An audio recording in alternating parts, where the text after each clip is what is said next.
Welcome to the Youth at Heart Inclusion at Soul session by Voice.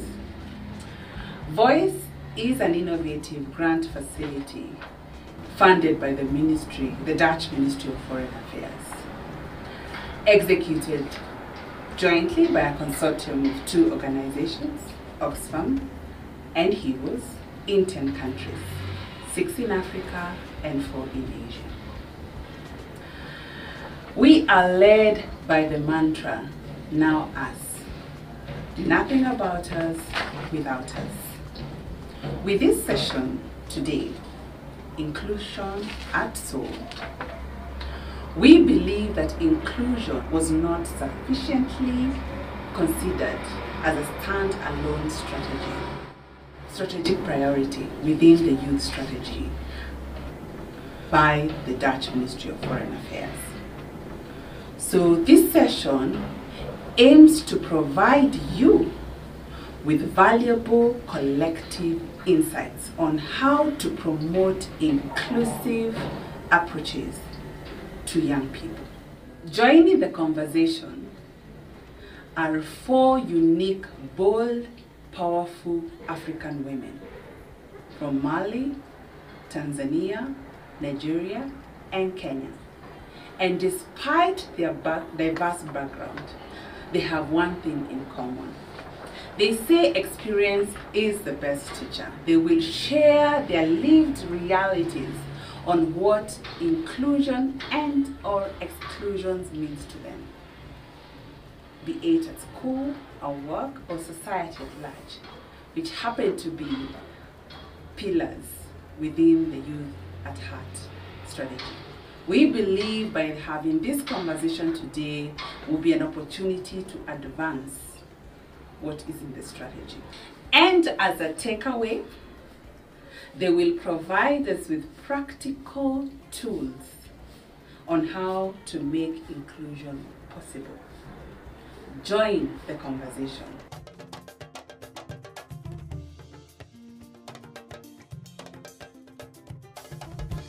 Let's play a game to show how interchangeable identities actually are.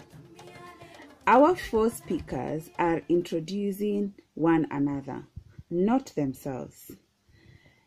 Can you guess who is who? Let the game begin.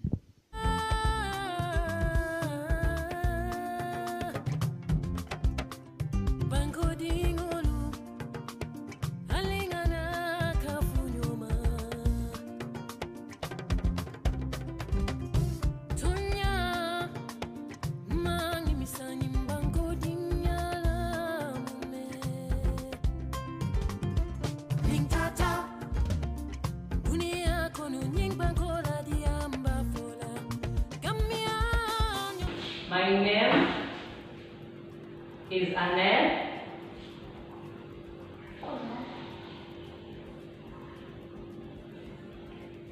I am a deaf woman. I am a feminist. I have been involved in campaigns across Africa that have changed the world's mindset to disability is not inability. Inclusion for me is not to be contested. It's a given fact for all if we are to make the world a better place. A luta continua. My name is Aminata Traore. I am the founder and president of the Malian Association for the Protection of People with Albinism. I am most proud of organizing the first Miss and Mr. Albinos pageants in Mali, and the first Miss Albinos from 2017 has become an international model, defying all existing beauty standards. And I am a slammer, using the power of spoken words to get an important message across on inclusion.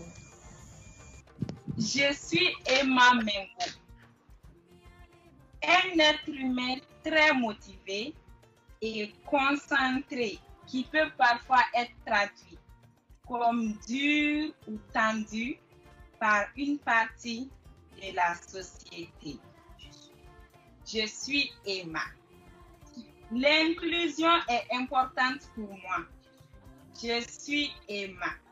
Car contrairement à une audition pour un poste de mannequin où il faut avoir une certaine apparence pour être pris en considération. Je suis Emma Mengo. L'inclusion demande simplement que chaque personne fasse partie de la société comme elle est.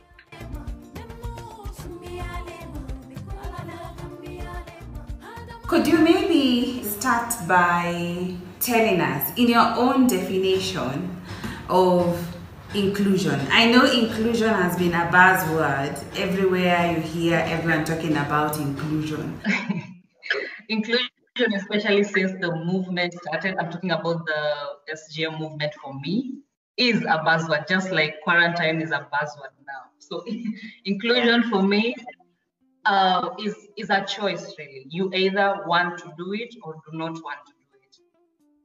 Do choose to have inclusion as part of your work, then it has to be a very deliberate choice, a very intentional choice. And inclusion for me has to have a dash of equity. I know people, even our constitution, most of our laws talk about equality, but then forget equality does not favor everyone, really. So inclusion for me has to be a deliberate, an intentional, and a very equitable choice. Okay, so first of all, I believe that the term inclusion, the concept of inclusion exists because there is already a segmentation between people living with disabilities and able-bodied people. And I believe it shouldn't truly exist if we're all equal, if we're all the same. I believe it shouldn't exist, but I believe that inclusion is being a part of society. It is the quality of being human generally. So nobody should be excluded. Nobody should be excluded. We should all be included. So I believe it's being a part of society, being human. Pour l'invitation. L'inclusion pour moi, dans un premier temps, c'est l'acceptation de la différence des uns et des autres. C'est-à-dire que les uns acceptent les autres selon leurs différences. L'inclusion, c'est aussi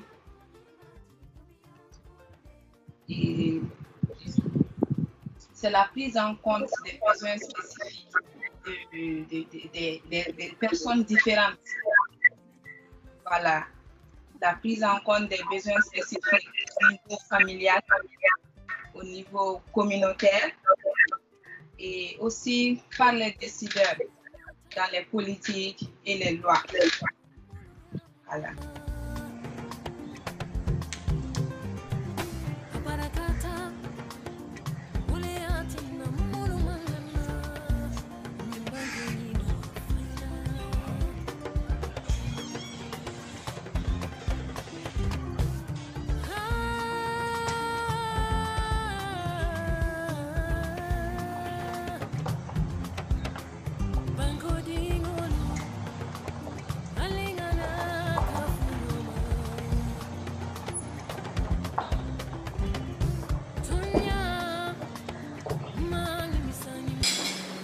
Hello, my name is Emma, and inclusion for me means making a deliberate, intentional, and equitable choice to include every person who is affected by a certain decision. Inclusion also means meeting people at their point of need and individual circumstances and helping improve their lives from that point onward. Thank you. Do you have moments where you feel then included? I do. I have moments where I feel included.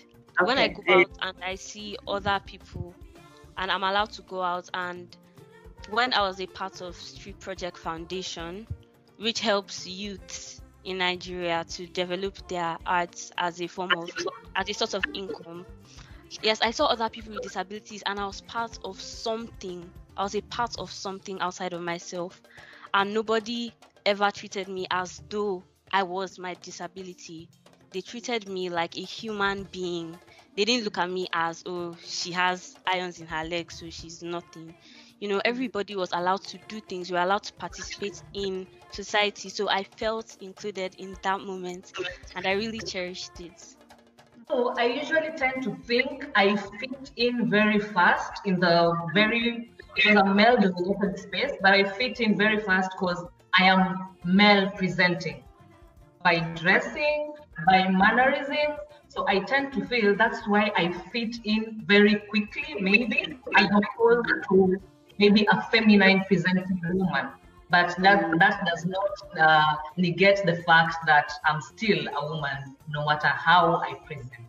So I really didn't have a problem there moving on, because I think they thought I had some, they thought I was also a man because of how I behaved and how I dressed. It was easier for them to pull me into their circle.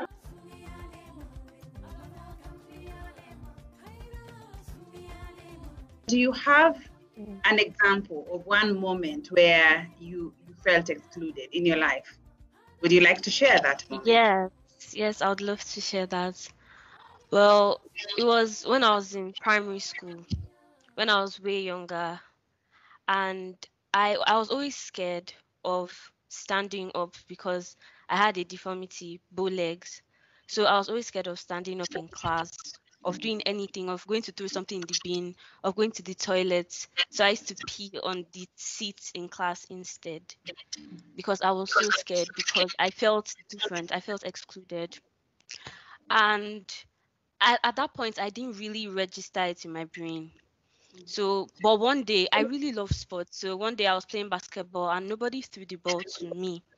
And I was wondering why. And I just sat down and I was about to cry. I was about to cry, and I said I would never cry in school because I didn't want people to view me as my disability, because people tend to do that a lot of times.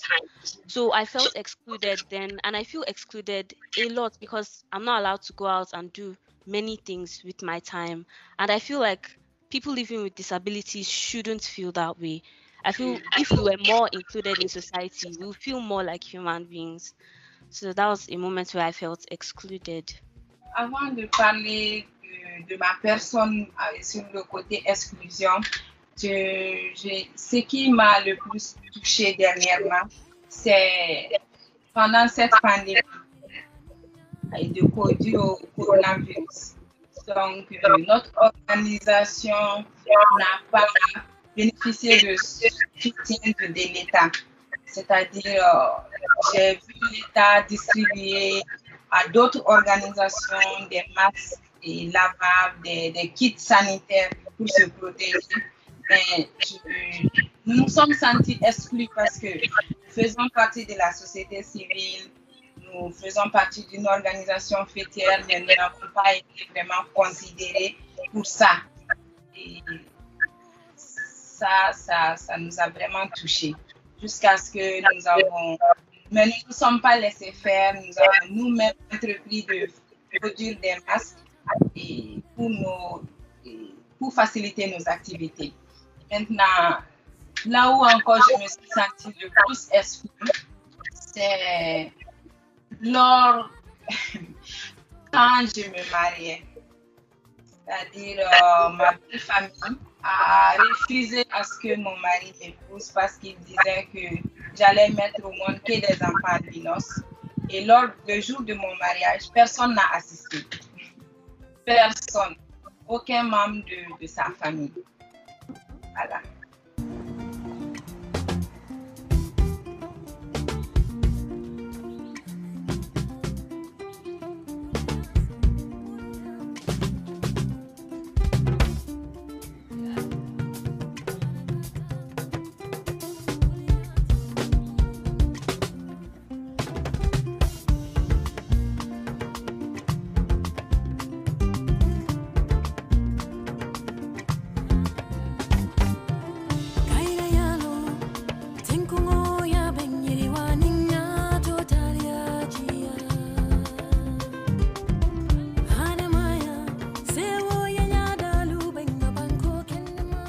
How should it look like?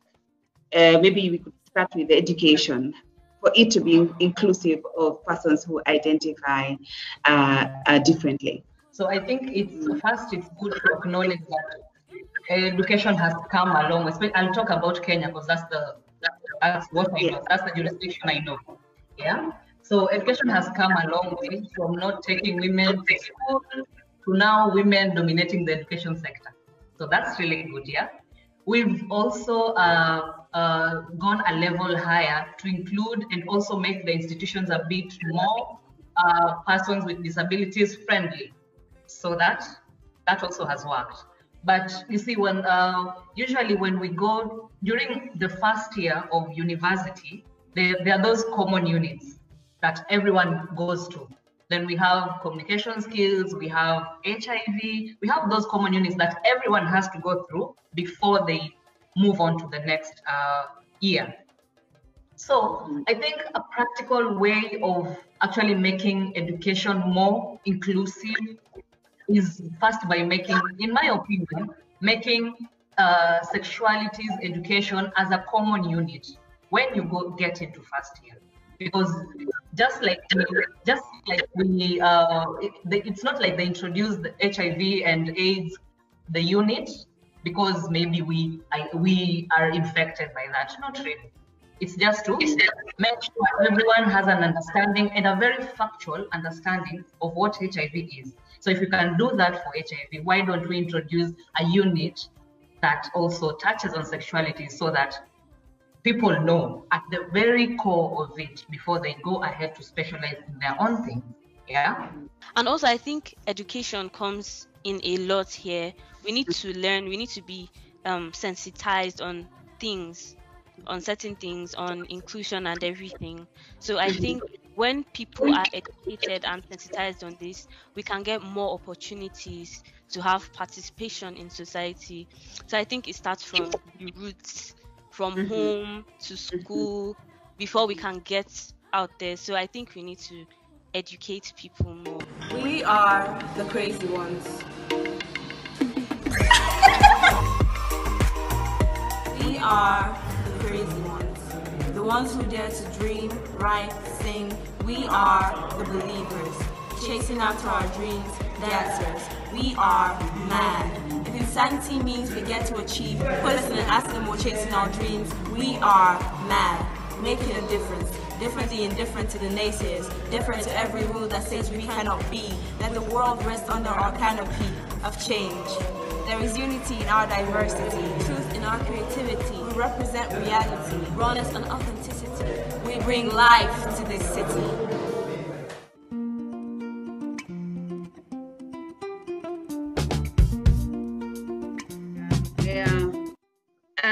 Aminata, have you ever had or faced any challenges when you're looking for a job?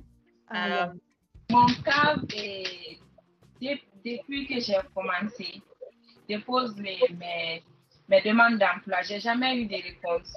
J'ai jamais eu fait d'entretien d'embauche. J'ai jamais été appelée. J'ai fait plusieurs demandes. J'ai été appelée. Donc, j'ai laissé. Bon, c'est pas mes...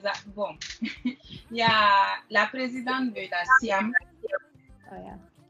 Et elle travaille au fonds de garantie.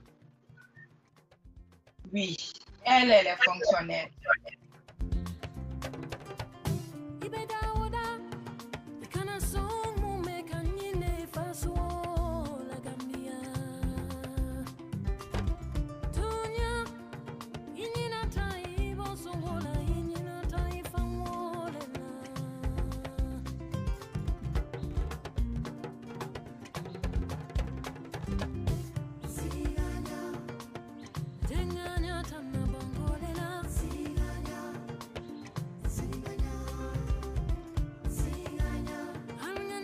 So what would the kind of advice would you give to your younger self?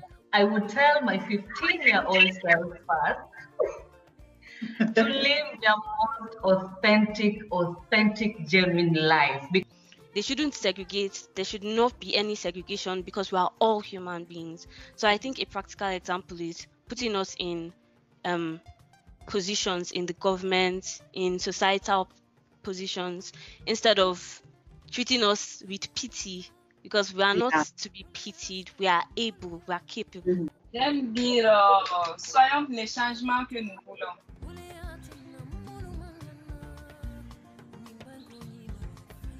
So I believe from our little exercise earlier with the introductions, we actually saw that, did you notice anything?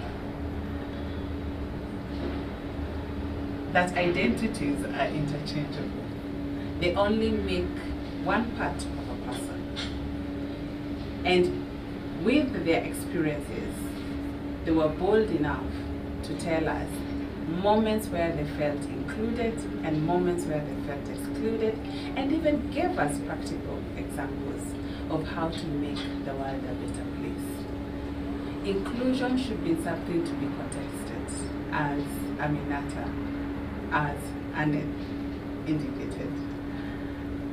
Aminata reminded us that we need to be the change that we'd like to see in the world. And even for Palermo, our young Palermo said that we shouldn't even be having this conversation on inclusion. It should be given. Join us for more conversation around inclusion and how to make it practical. Thank you. When you approach a situation with empathy, you aim to step into the shoes of another to understand their feelings and perspective. I am therefore inviting you to step into our shoes.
My name is Wanjiko Kihika. I work with Tribeless Youth.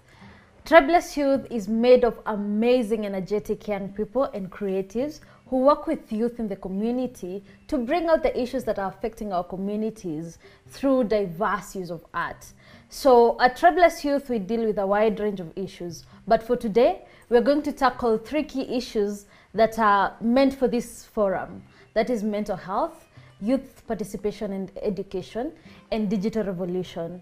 And while at this, I'm going to dive in a little bit on mental health. Since the announcement of COVID-19 in Kenya, we've seen a rise of issues, or rather a rise of cases of mental health, especially in the generation of young people.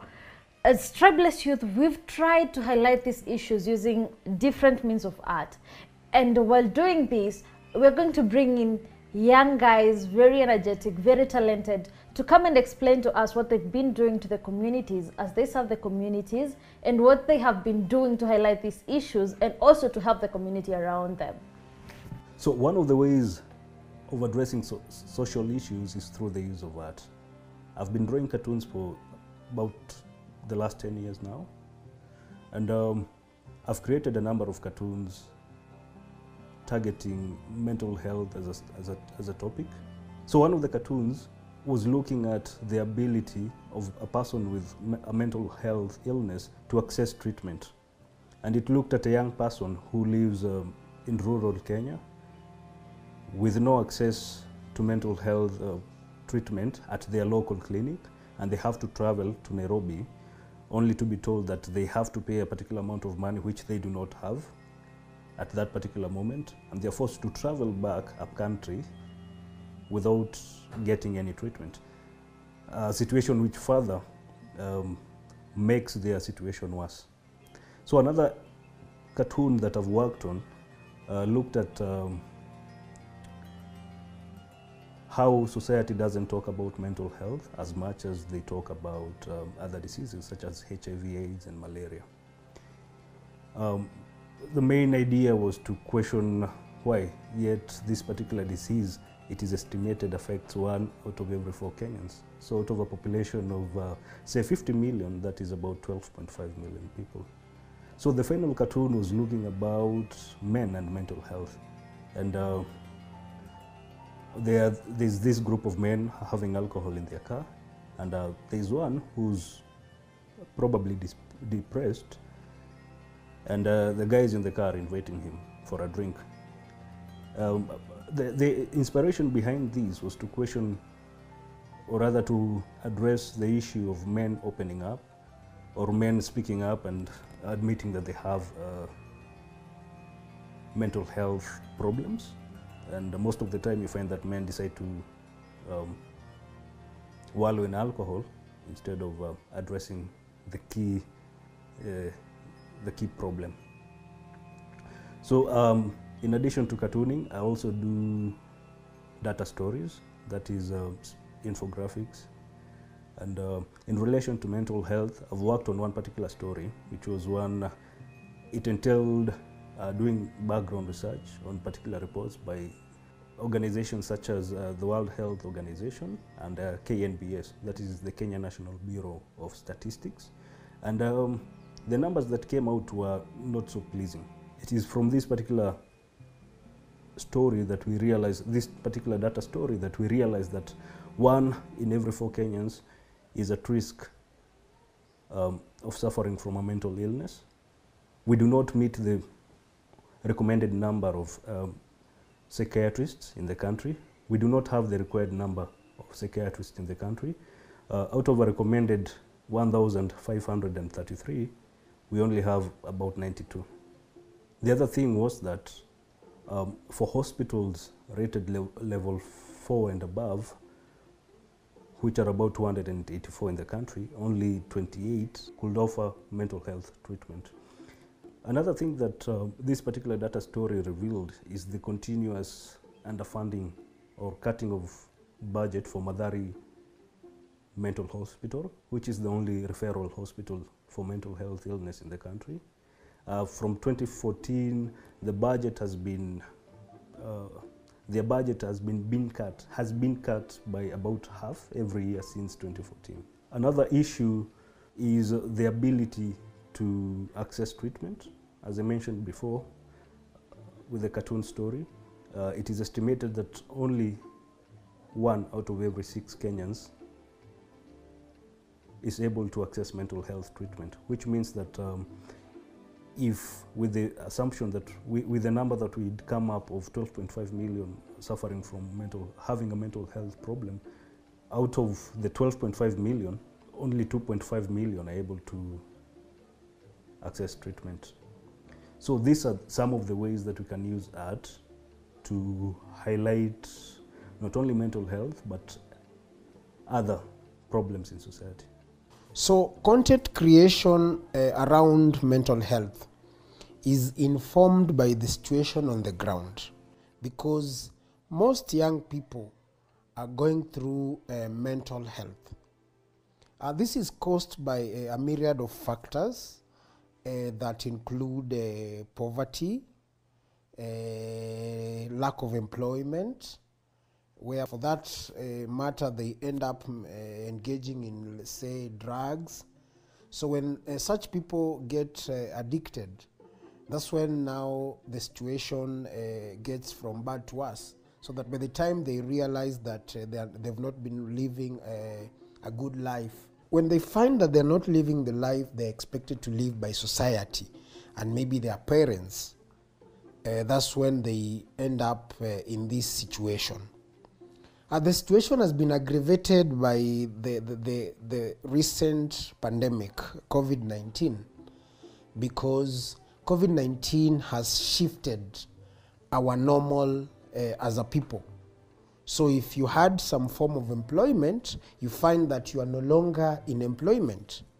So this, against a background where young people are expected to be breadwinners and to provide, and we also know that even cases of teenage pregnancies have increased. So this situation has really been aggravated by this pandemic, and most young people are suffering from mental illnesses.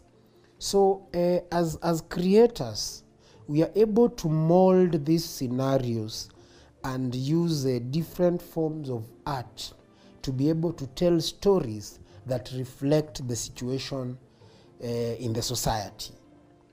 So in that case, we use art forms like puppetry, art forms like theater, art forms like music. In that way, we are able to communicate these issues to young people. So we are able to both entertain and still be able to deliver messages so that we can be able to quell this situation. Yeah, thank you so much.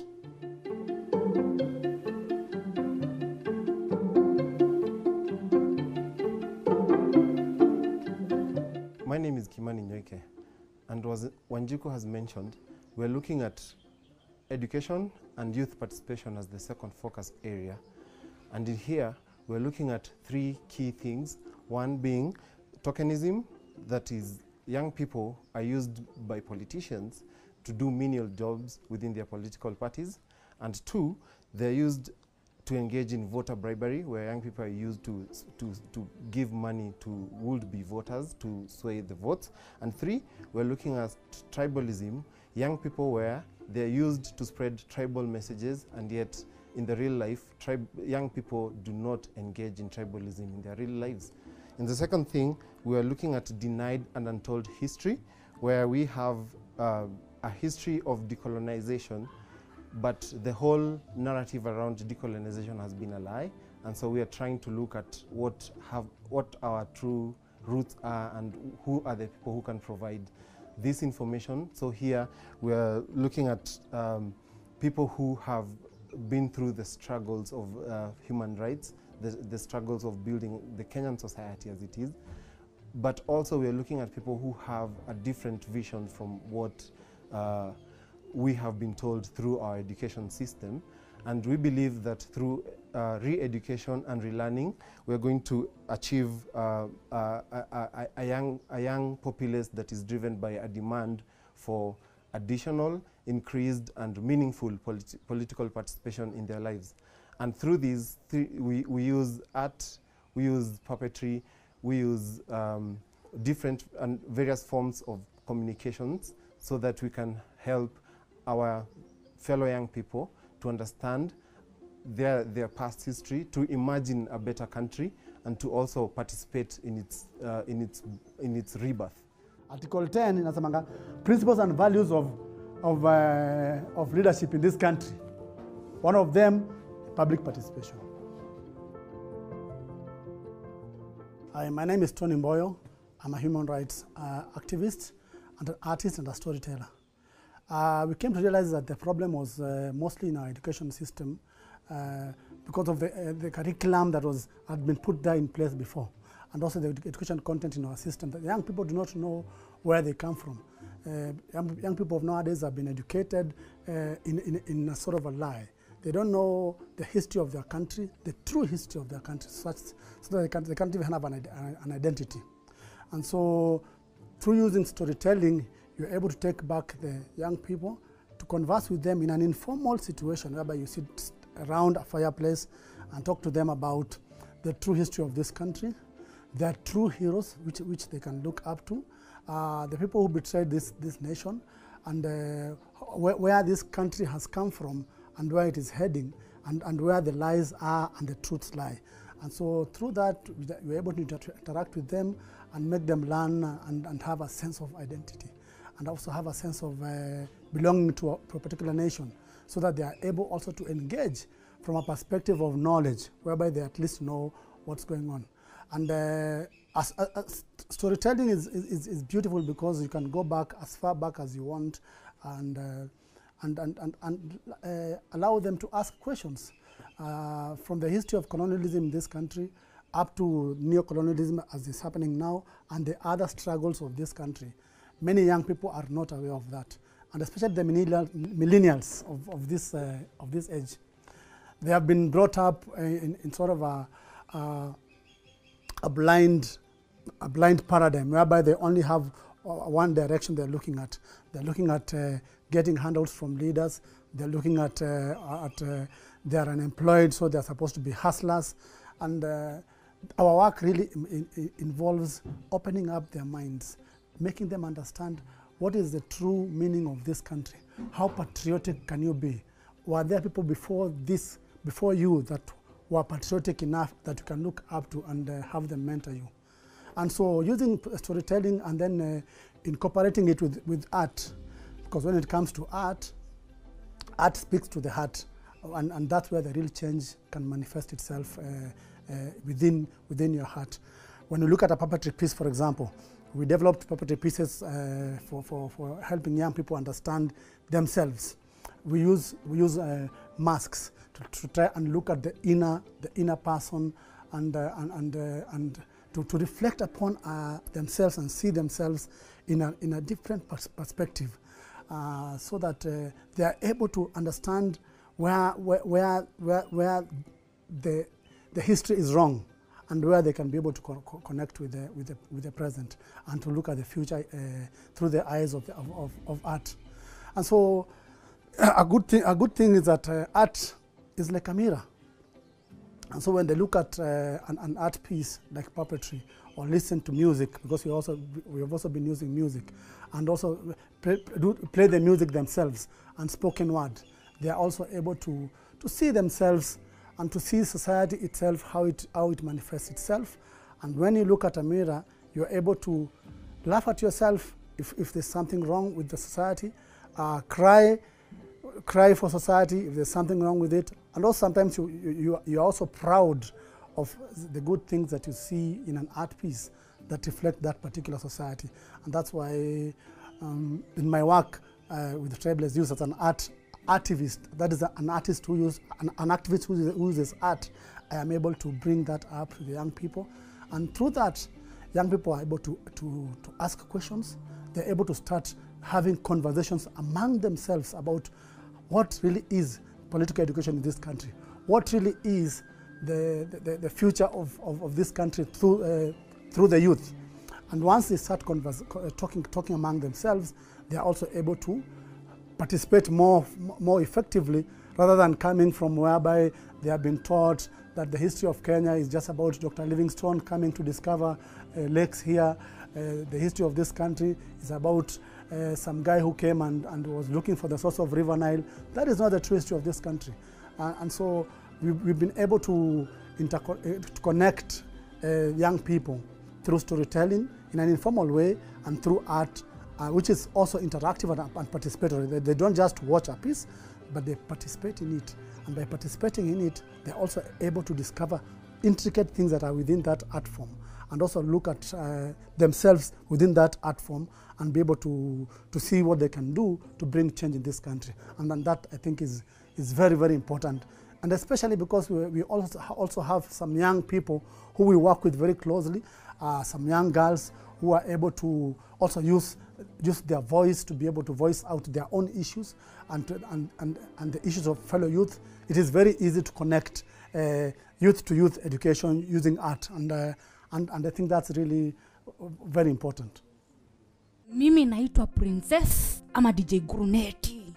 Sisi kama ma DJ wa maklabu, we depend on kucheza huko Sabina Boy, Shashamane, maklab zingine na kwa maroadshow kusurvive. Hello guys, my name is Mercy. Backing on what Tony has said, I've been using my art to educate young people because I came to realize that they are losing hope every day. And I remember back then, 4 years ago, when I started to do art, youth had lost hope because they have no jobs, and they were engaging in immoral activities like robbery, drugs, and many girls had, there were a lot of teenage pregnancies, and that's why I decided to do this. Now, I believe that we have a lot of educated and bright young people around, but they are very lazy and they lack the motivation to excel because they lack the communication. That's why we use different kinds of art in order to educate them. What motivates me is seeing the youth getting the message which we are delivering to them and changing and engaging each other. An idle mind is the devil's workshop. Now we bring the art so that we can educate them, so that they would become better people in life, and that they would see that they have the potential in them to become better people in the future. And also educating each other. As young Kenyans, we were not privy of lots of information. But voila, there came about the internet, right? And the internet opened up spaces for young people to express themselves in Kenya, share information, as well as access information. And by doing this, they were actually able to hold all the necessary stakeholders accountable. So how did all this begin?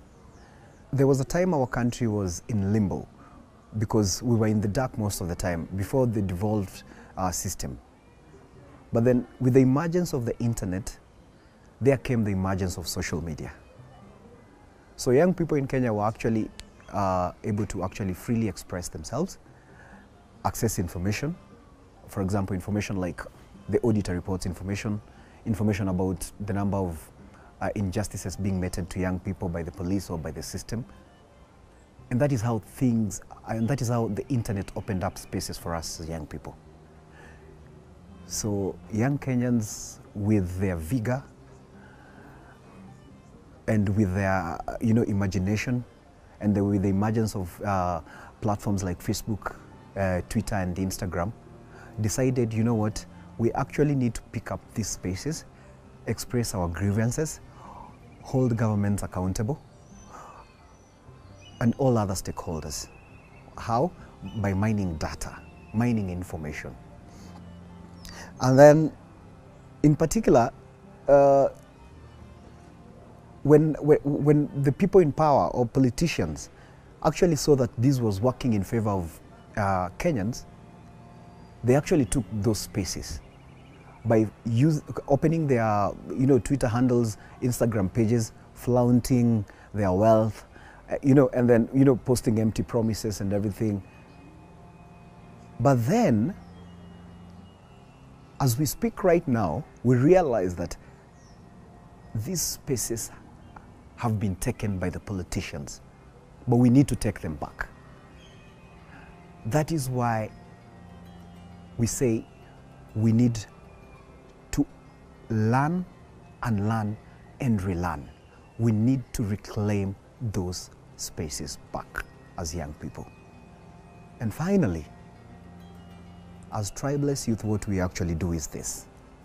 We decided that social media spaces cannot alone, cause any much needed revolution. So we decided to infuse art. We decided to infuse illustrations, infographics, cartoons, puppetry, music, poetry, and animations to actually highlight the social ills that are happening in our country, to address the challenges that young people mostly face in our country. So you can imagine infusing art and digital media, the kind of spark that will bring.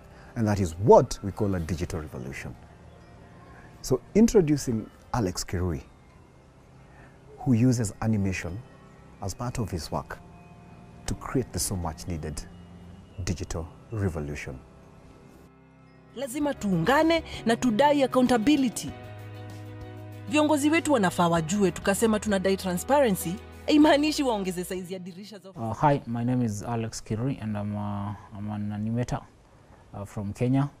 And basically what I do is I draw cartoons for a living. And I've been doing this since 2014 after I finished college. Even though I never trained as an animator, I kind of liked, from when I was a young boy. I used to draw cartoons, but when I was much older, I realized I could use the internet to learn, to learn how to do animation. And basically I've used the internet to learn my craft. And I came to work with Tribeless Youth on a particular project recently on the effects of COVID-19, in our society. And I used my skill as an animator in doing the project. So basically, I'll do storyboards, get a small team to do stories that we could do animations for. And it's a long process. Animation is still very small in Kenya and growing. We don't have a lot of animators in Kenya, unless maybe our government does something in terms of training people. There is a demand for animators in our country. Not only do we do commercial, we also do things with social, political, issues affecting our countries. So basically, we like to use animation because we figured out that our people like to watch or listen to stuff as opposed to reading. So I think that's where, as animators, we come in to help out in helping people digest messages that could be very heavy and difficult to be understood. When we use animation, it's much easier for the population to digest the information. So we use it as basically a communication tool. My name is Julieta Taylor. I'm a data analyst based in Kenya. Tribeless Youth is a determinant believer in the power of data. One thing that we need to understand is data provide decision making, and also it gives a platform whereby you provide policies based on this specific data. And one of its platform is the use of social media. It uses digital space to give out information of what's happening in the society, either economically, politically, socially. And the use of data in terms of storytelling, whereby it uses animation, infographic to tell a simple way of analyzing data and represent it to a society, whereby its audience analyze it in a way that they can understand. So the use of data gives out an informed decision making. As a particular citizen in Kenya, let's say for example, you are informed, you are well knowledgeable to make a particular decision based on this data. Based on this data, you become an informed citizen. And one of the things I've learned about data is the aspect of just, let's say for example, Tribeless Youth. It uses data whereby through public participation, through civic education, and through engagement with other citizens of Kenya, you become informed, and this helps you in terms of decision making. Let's say like in 2022, where we expect general election to happen in Kenya, you will know, for example, the work of an MP. I mean, the work of an MP is three things: legislate, represent, and oversee the executive and the judiciary. So when you have this informed data, you can have an informed decision making based on this data. It's easy to make that with regards to what has happened in the past, and now looking at what is happening in the present to have a holistic view of what's going to happen in the future. Thank you very much for joining us. Thank you for listening in. And I'm sure you all have felt the spirit of youthhood in this: strength, power, creativity. It's all amazement. And I'm looking at this, if you want to know more about our art, and I believe you've already felt like you need to know more, you can reach out to us through our social media platforms on Twitter, Facebook, and Instagram at Tribeless Youth, or rather visit us on our website at www.tribelessyouth.org. We are pleased and honored to have joined you in this forum, and we're looking forward to more engagements. Thank you very much and have an amazing day.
Greetings from IFAD. My name is Rahul Antao, and I work as a technical specialist on rural youth and social inclusion in IFAD.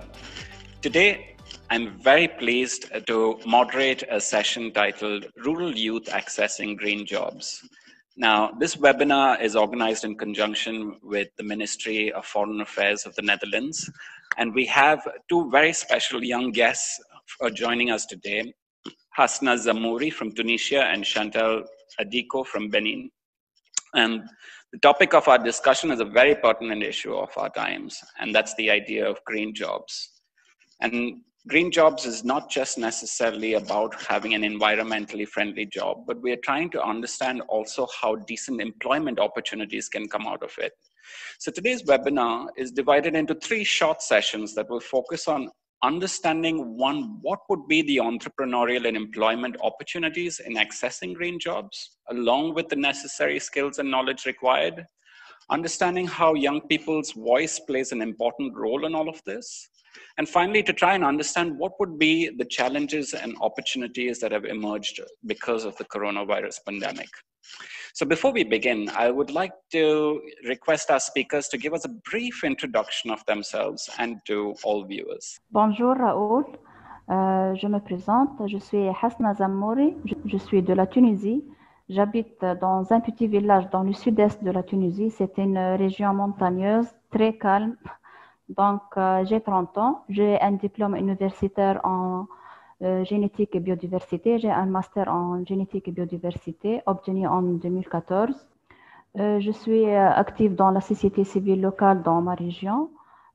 J'ai passé quelques années de chômage. Malheureusement, c'est une condition nationale dans mon pays. Le chômage des jeunes, c'est un problème national.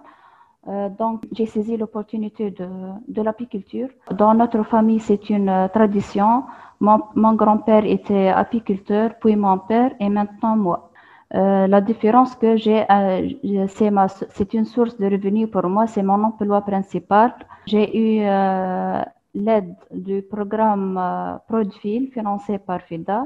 J'ai reçu une formation professionnelle dans l'apiculture et j'ai reçu le matériel nécessaire pour lancer ce projet. Donc, je vois que cet emploi est très important pour moi et pour les régions pour les jeunes de ma région. C'est une opportunité pour tout le monde car on peut bénéficier et valoriser les plantes aromatiques et médicinales qui existent dans les montagnes de mon village. Donc, ces plantes donnent des vertus thérapeutiques au miel qu'on reçoit, qu'on récolte. Dans ma région, on a l'habitude de consommer le miel pas comme aliment, mais comme médicament. On peut dire que c'est un emploi à la mode parce que les jeunes sont de plus en plus intéressés par cet emploi, vu qu'il ne nécessite pas un grand coût de financement lors du démarrage. En plus, on sait tous que l'apiculture ne demande pas des terrains vastes comme l'agriculture conventionnelle. Thank you, Hasna, for that short welcome, and it's really nice to have you on board. I would now hand over to Chantal, who would also sort of give us a little introduction about who she is and where she comes from and what she's doing exactly. Je suis Chantal Adiko, je suis du Bénin. Mon entreprise, c'est Africa Compost, qui est une structure de braves dames. Et nous avons notre entreprise à Zundia, qui est une zone rurale à Bomekalavi au Bénin.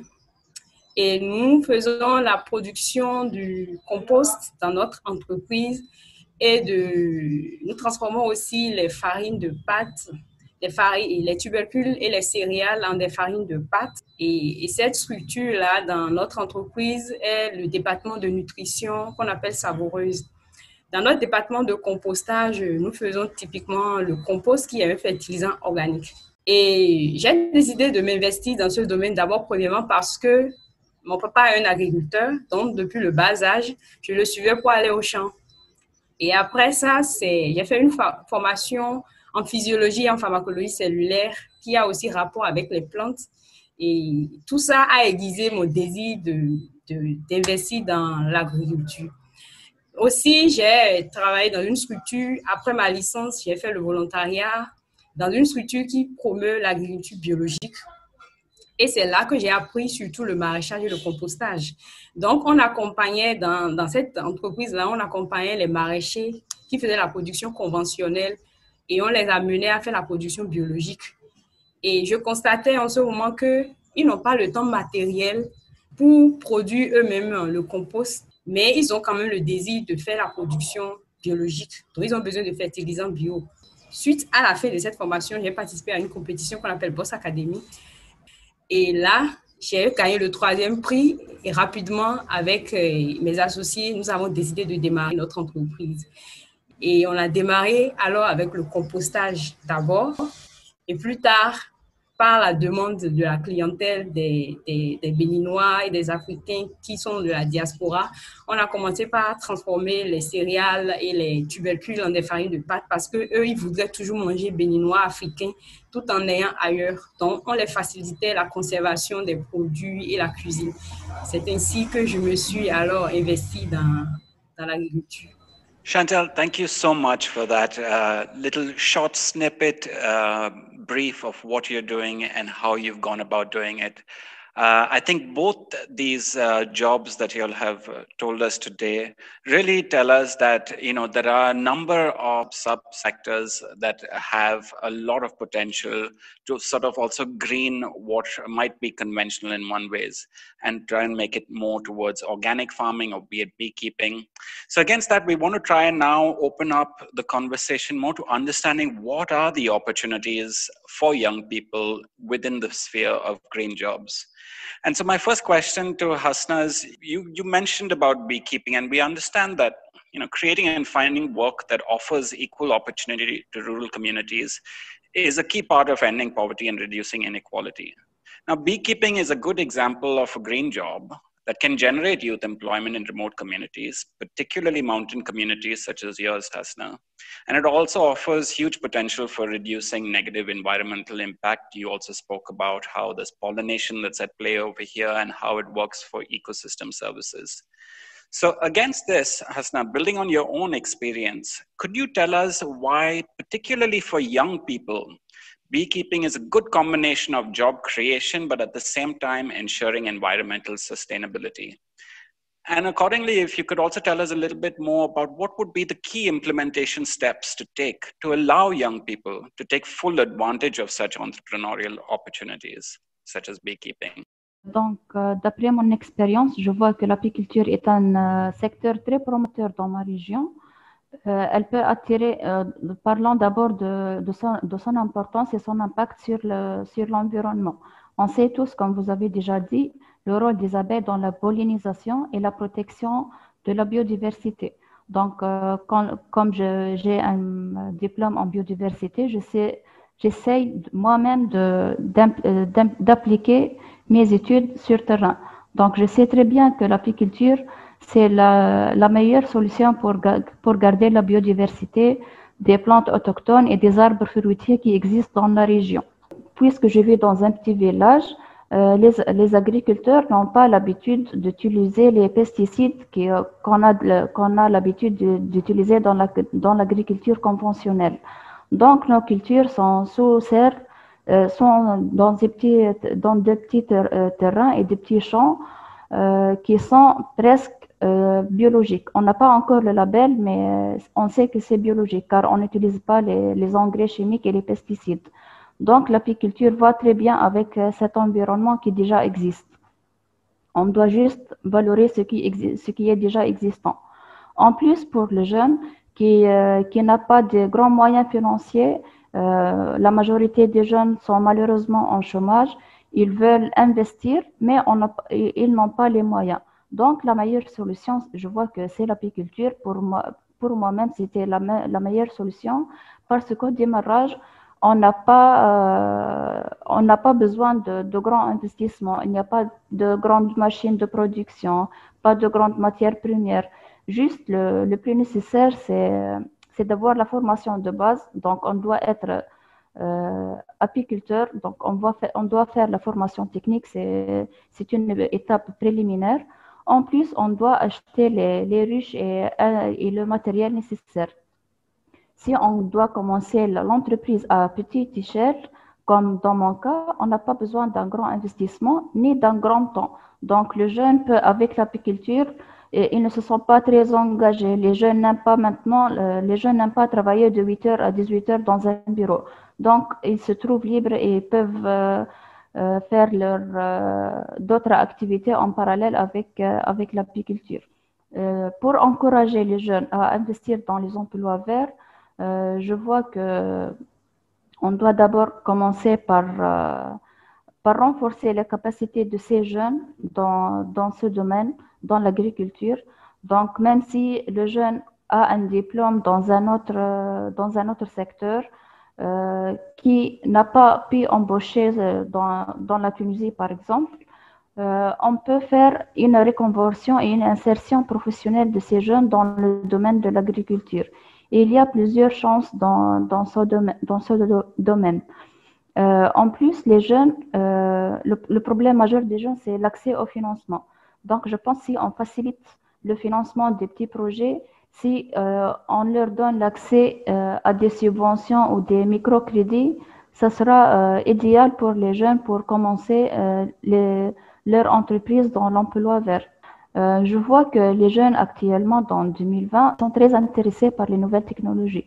Donc, si on trouve une alliance entre les nouvelles technologies et entre l'agriculture, ça sera idéal pour que les jeunes investissent dans les emplois verts. Thank you so much, Hasna. Moving to our next question, and this is for you, Chantal. You speak about organic composting and you're working in this sphere, but this requires a certain amount of skill and knowledge, and some of it can be quite technical. In your opinion and your experience, how have you managed to acquire those skills? And more importantly, how can we develop programs, or how can we make sure that younger people who are also within rural communities also have the potential to access such skills, such knowledge, and such education? J'ai acquis ces compétences d'abord premièrement parce que mes parents sont agriculteurs. Donc, j'apprenais peu à peu déjà d'eux. Parce que mon papa fait surtout l'agriculture biologique. Elle n'apporte aucun pesticide chimique. Alors, par ma formation dans le compostage, lors de mon volontariat, je l'ai davantage appris là. Moi-même, j'ai fait d'autres recherches en ligne et tout qui m'ont permis de pouvoir avoir de compétences dans ce domaine-là. Mais chez nous, au Bénin, il n'y a pas beaucoup d'écoles techniques en agriculture. Il y a quelques rares écoles techniques, mais le coût ne permet pas à tous les jeunes d'accéder à ces écoles techniques. Du coup, ce que moi, je pense qu'il serait mieux de faire, c'est d'abord apprendre, intégrer dans les programmes, dans les écoles, depuis le primaire jusqu'au secondaire, et d'habituer ainsi les enfants à la formation agricole. Parce que beaucoup de personnes pensent aujourd'hui que l'agriculture, c'est quelque chose pour les paysans, pour les ruraux uniquement. Ce qui n'est pas le cas, puisqu'on mange tous les jours. Et si on mange tous les jours, on a besoin forcément des produits agricoles. Et donc, même si on est intellectuel, on peut être agricole et gagner beaucoup d'argent. Ils vont apprendre ainsi déjà à s'habituer à l'agriculture et à l'entrepreneuriat. Donc, ils ne vont pas forcément attendre les diplômes avant de démarrer une activité. Sinon, beaucoup de jeunes aujourd'hui ont les diplômes, mais ils ne savent pas quoi faire. Donc, moi, je pense que ce serait une bonne occasion.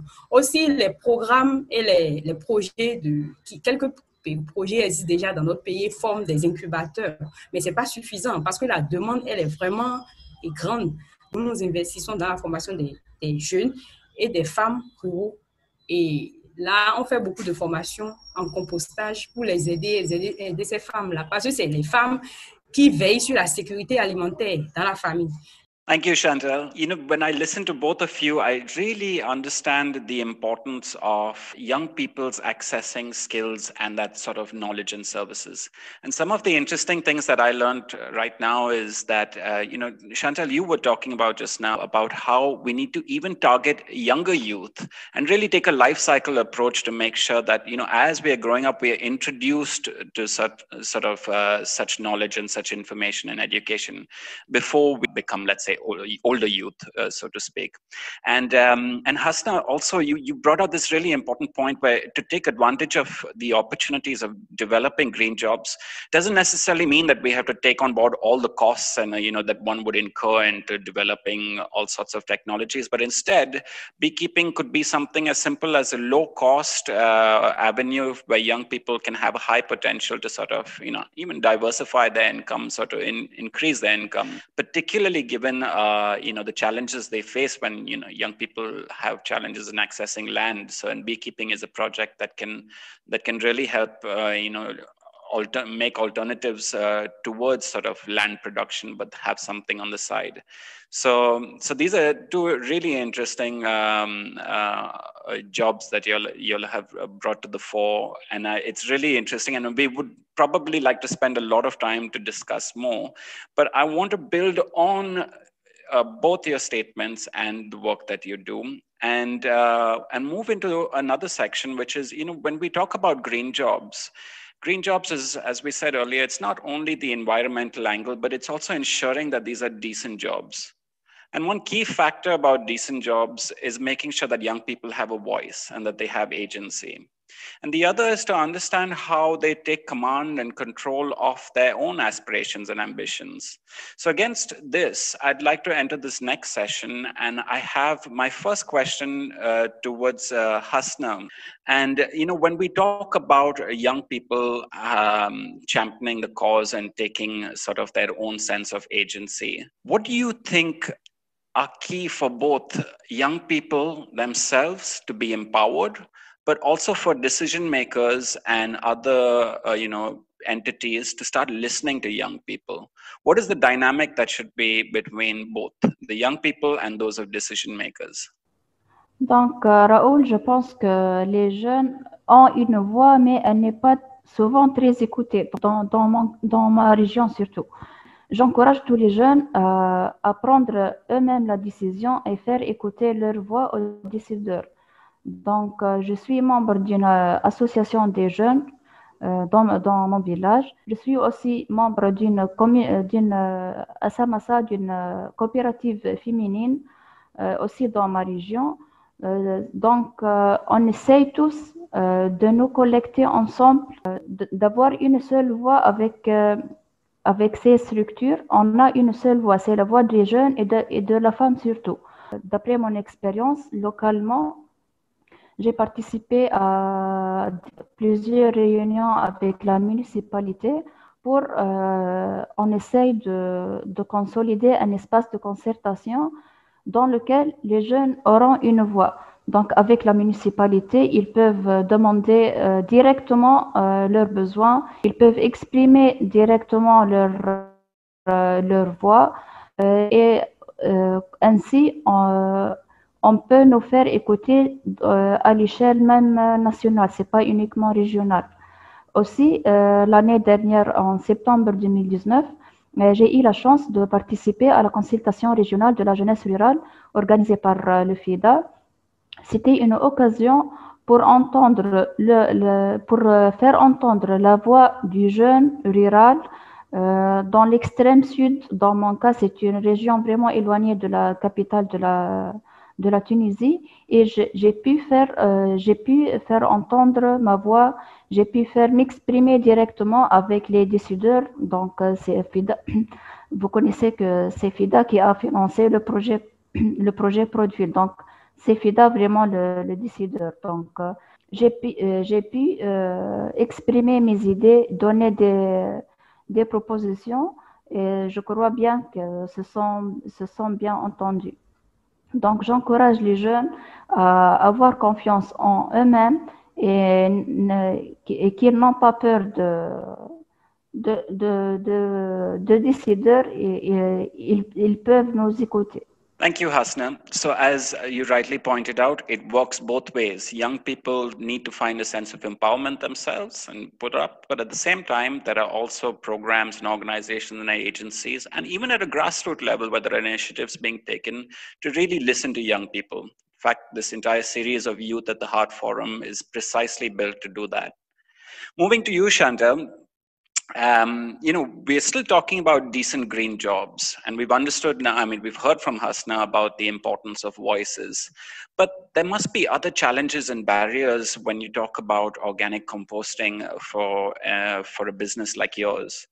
What were some of the key challenges that you faced at the start of your business as a young person, all the way between, let's say, the production site, all the way to the promotion work that you were doing, maybe some of the resources that you also needed? What were some of those challenges that you faced, and what sort of concrete steps did you take to overcome them? Au départ, quand j'avais démarré, je l'ai commencé d'abord sur un site où il y a beaucoup de maraîchers, parce que j'avais accompagné, comme je vous l'ai dit, les maraîchers. Quand on a démarré, à un moment donné, nous avons des voleurs qui nous ont visités, ils ont volé nos instruments et tout. Il y avait une pluie qui a tout abattu, toutes les installations qu'on avait fait au début. Et il y avait aussi la distance de nous, les associés, qui étaient vraiment loin du site de compostage. C'est vraiment loin. Et lorsqu'on y va, on est tout fatigué. Quand on finit de travailler pour se retourner à la maison, c'est difficilement on trouve les moyens de transport pour rentrer.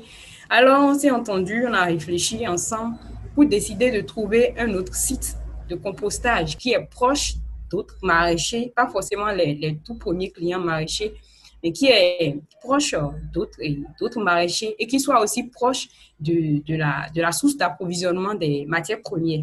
Ainsi, du fait qu'on a eu une pluie qui a abattu et plein de trucs à la fois, de dégâts, on a alors arrêté, on a fermé ce site-là. On a ouvert un autre site de compostage qui est maintenant, c'est là on fonctionne actuellement, qui est beaucoup plus proche de nous, de la clientèle, et il y a moins de stress. On n'a plus de difficultés à aller voir un fournisseur et tout.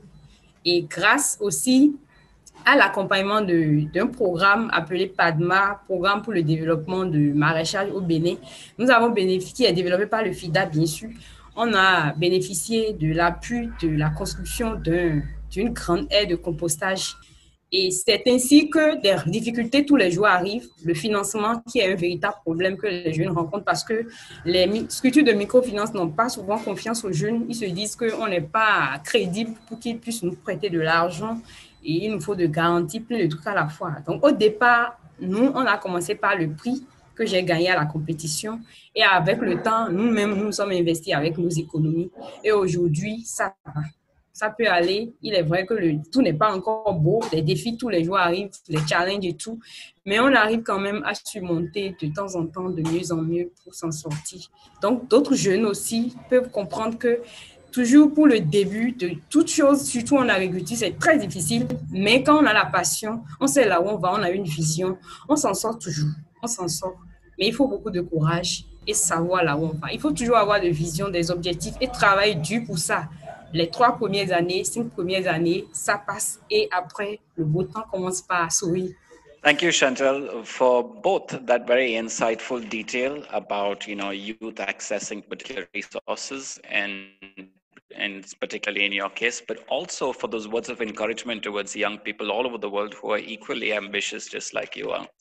Now, moving to our last segment, we're going to now just touch a little bit upon the real pertinent issue of this year, which has become sort of something on everybody's plate, and that is COVID-19. And I think I have the same question for both of you. We understand how COVID-19 is changing our lives, and it's changing everybody's lives. But in your specific cases, could you spend a few minutes telling us what sort of challenges have you faced because of this pandemic? And also, to what degree has it, if it has, created any form of opportunities? And I'll start with you, Hasna, and then I'll move on to Chantal. Donc, Raoul, c'est vraiment un grand défi pour moi-même et pour tout le monde. La pandémie du Covid-19 a affecté nos vies directement. Dans mon cas, la récolte du miel s'est coïncidée avec la pleine saison. Je fais la récolte une fois par an dans le printemps. Et c'est le mois de mars et d'avril, c'est le plein confinement. Donc, j'ai fait la récolte, mais j'ai pas pu vendre mon miel. Donc, parce que j'ai pas accédé au marché directement. Donc, la solution que j'ai trouvée, c'est de faire la vente en ligne. J'ai utilisé la plateforme Facebook. Et heureusement, j'ai réussi à vendre le miel que j'ai eu. En tant qu'entrepreneur, au démarrage d'une petite entreprise, j'ai eu besoin d'un accompagnement technique spécifique, mais malheureusement, je n'ai pas eu un accompagnement car tout le monde est en confinement. Les administrations ne peuvent pas se déplacer et nous rendre visite pour nous donner des conseils. Donc, c'était aussi un défi que j'ai dû surmonter avec mes propres connaissances.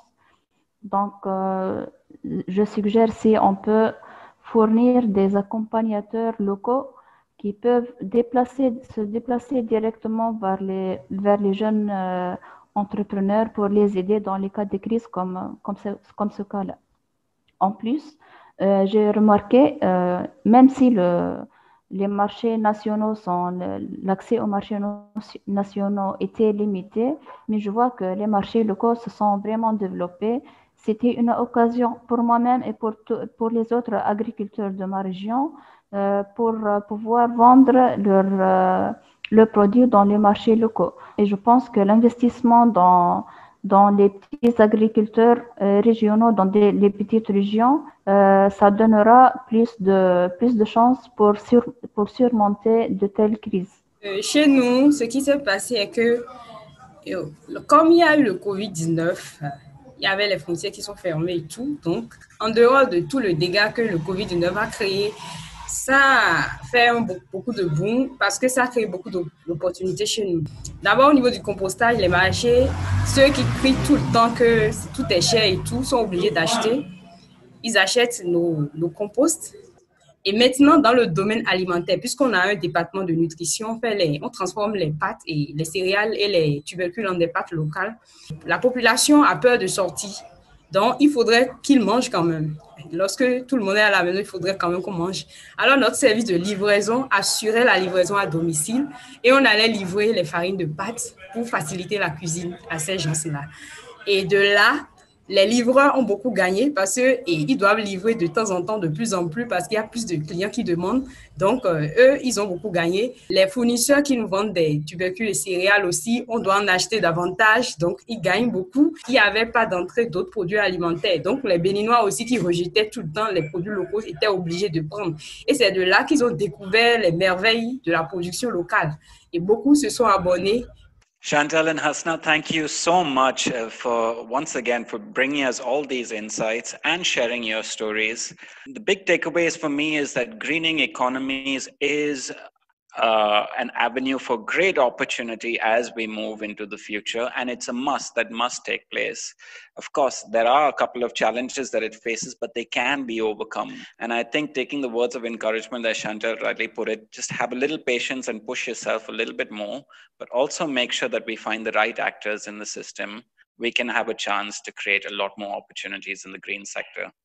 Another point that Hasna, you had mentioned is this issue of agency. And I think, we need to capture the voices of young people, and doing precisely webinars like this to listen in, to hear what young people like yourselves have to say is so crucial and key for development actors such as IFAD or even governments or, other development actors. And the last is, I also noted that the COVID-19, as much as it's been challenging for all of us, it has opened up a few opportunities as well for both of you in the work that you all are doing. And I really take note of how both have taken advantage of technology in accessing markets, which is something really attractive for young people as well today. So thank you so much, Chantal and Hasna. I suppose for the viewers who are watching in, at IFAD, we really take and value and cherish the voices of young people. And I think moving forward, we are now entering our 12th replenishment at IFAD. And we are, as an institution that has been exclusively dedicated to transforming agriculture, rural economies, and food systems, I think the mission of IFAD today has become even more relevant at this time. And you can hear from the voices of these two young ladies about how the projects have helped them. But it also brings us to another point, which is how when we program, we want to sort of build resilience to shocks for communities. And that happens by diversifying rural people's livelihood options. And we at the same time want to make sure those voices are not lost. So a strong policy to include women and youth is essential for us. And I believe as we go forward, it will only get stronger. The last point I just wanted to make on behalf of this whole, moving towards IFAD 12, is that we are paying closer and closer attention to the private sector, particularly to address issues of rural youth employment and opportunities. And in this context, I just want to say that there's the private sector financing program, which will be an instrument to provide innovative solutions and options for young people. And we really hope that moving forward, both young people like Chantal and Hasna, together with IFAD and other development actors, can all join forces in moving forward to a more sustainable world. Thank you very much.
As the years go by, the youth unemployment in Nigeria drastically increases because we have situations where per year there are lots of graduates. If you count the amount of universities in Nigeria, there are lots, and each year you get a huge amount of students graduating, and when they come out of uni into the workforce, it's hard for them to get jobs.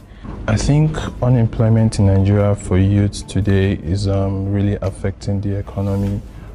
I feel we have a lot of talented youths. I feel we have a lot of youths blessed with knowledge that would want to, or they would like to impact it in the Nigerian economy, but the unavailability of jobs is a restraint on that. People that I know, that friends, people, acquaintances, classmates that I know that are unemployed, and challenges they face trying to find jobs, it's difficult.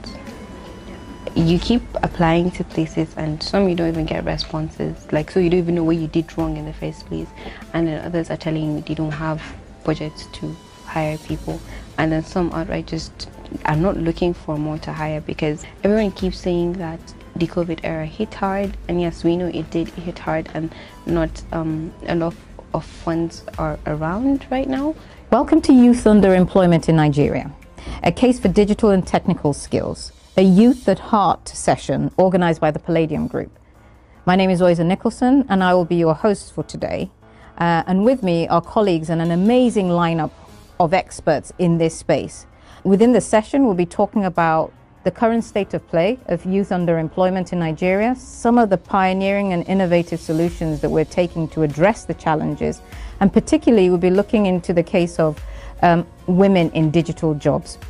Over this session, you'll also see live polls that will go across your screen, and we invite you to participate in this. We'd love to hear your feedback and your comments, including how COVID has impacted your career so far. So I invite you to come along and participate, and looking forward to your feedback. Human progress has always been achieved by those who aren't afraid to challenge convention. And imagine, what if, for the past 50 years, this belief has helped us turn our client visions into reality, creating positive impact. We've partnered with governments to strengthen services, strategies and policy, enabling them better serve citizens. We've applied our strategy and innovation expertise to help businesses grow and to help millions improve their livelihoods. We've worked with governments and leading healthcare companies to transform healthcare worldwide. But our world is constantly changing. Today, our planet is more connected, and the actions of just one organization can be felt around the globe. One where governments and organizations will choose to take greater responsibility for their decision, led by purpose rather than just by profits. Tomorrow will be a new era of positive impact, where commercial and social goals are inextricably linked. This is the impact economy. And at Palladium, we're at the forefront of this agenda. To realize future opportunities and meet global emerging demands, we've galvanized our knowledge, innovation, and determination to deliver, to create a single organization aligned by one vision, to be the global leaders in the development and delivery of positive impact solutions. We can help our clients see a future of possibilities and imagine, what if? What if over the next 50 years we can solve some of the world's most important issues? What if we could generate growth in place of stagnation for societies and businesses of every size? What if we could empower economies, bringing prosperity to individuals, societies and businesses? What if we could inspire students, professionals and even whole societies to create a platform for lifelong learning? Together we can make what if a reality. Together, we can make it possible. Hi everyone, my name is Angori Kawoke and I am an analyst for Public Sector Development, Palladium's Nigeria office. We would like to present a selection of key statistics to you. Together, these figures help us to gain more insight into the youth unemployment problem in Nigeria. This in turn has helped us to identify the type of projects that can impact this status quo. Please join me in a quick statistical roadmap on youth unemployment in Nigeria. Nigeria's current population exceeds 204 million as of 2020. Out of this number, 90.47 million people are part of the workforce. This means they are aged between 16 to 64 and they are willing, able and actively seeking work. Young males and females in the age range of 15 to 34 constitute over 40% of the total workforce. Yet, 64% of the total number of unemployed Nigerians are young men and women. This means that youth are more often unemployed than their older countrymen. To be a bit more specific, as of the second quarter of 2020, 40.8% of youths between 15 to 24 are unemployed.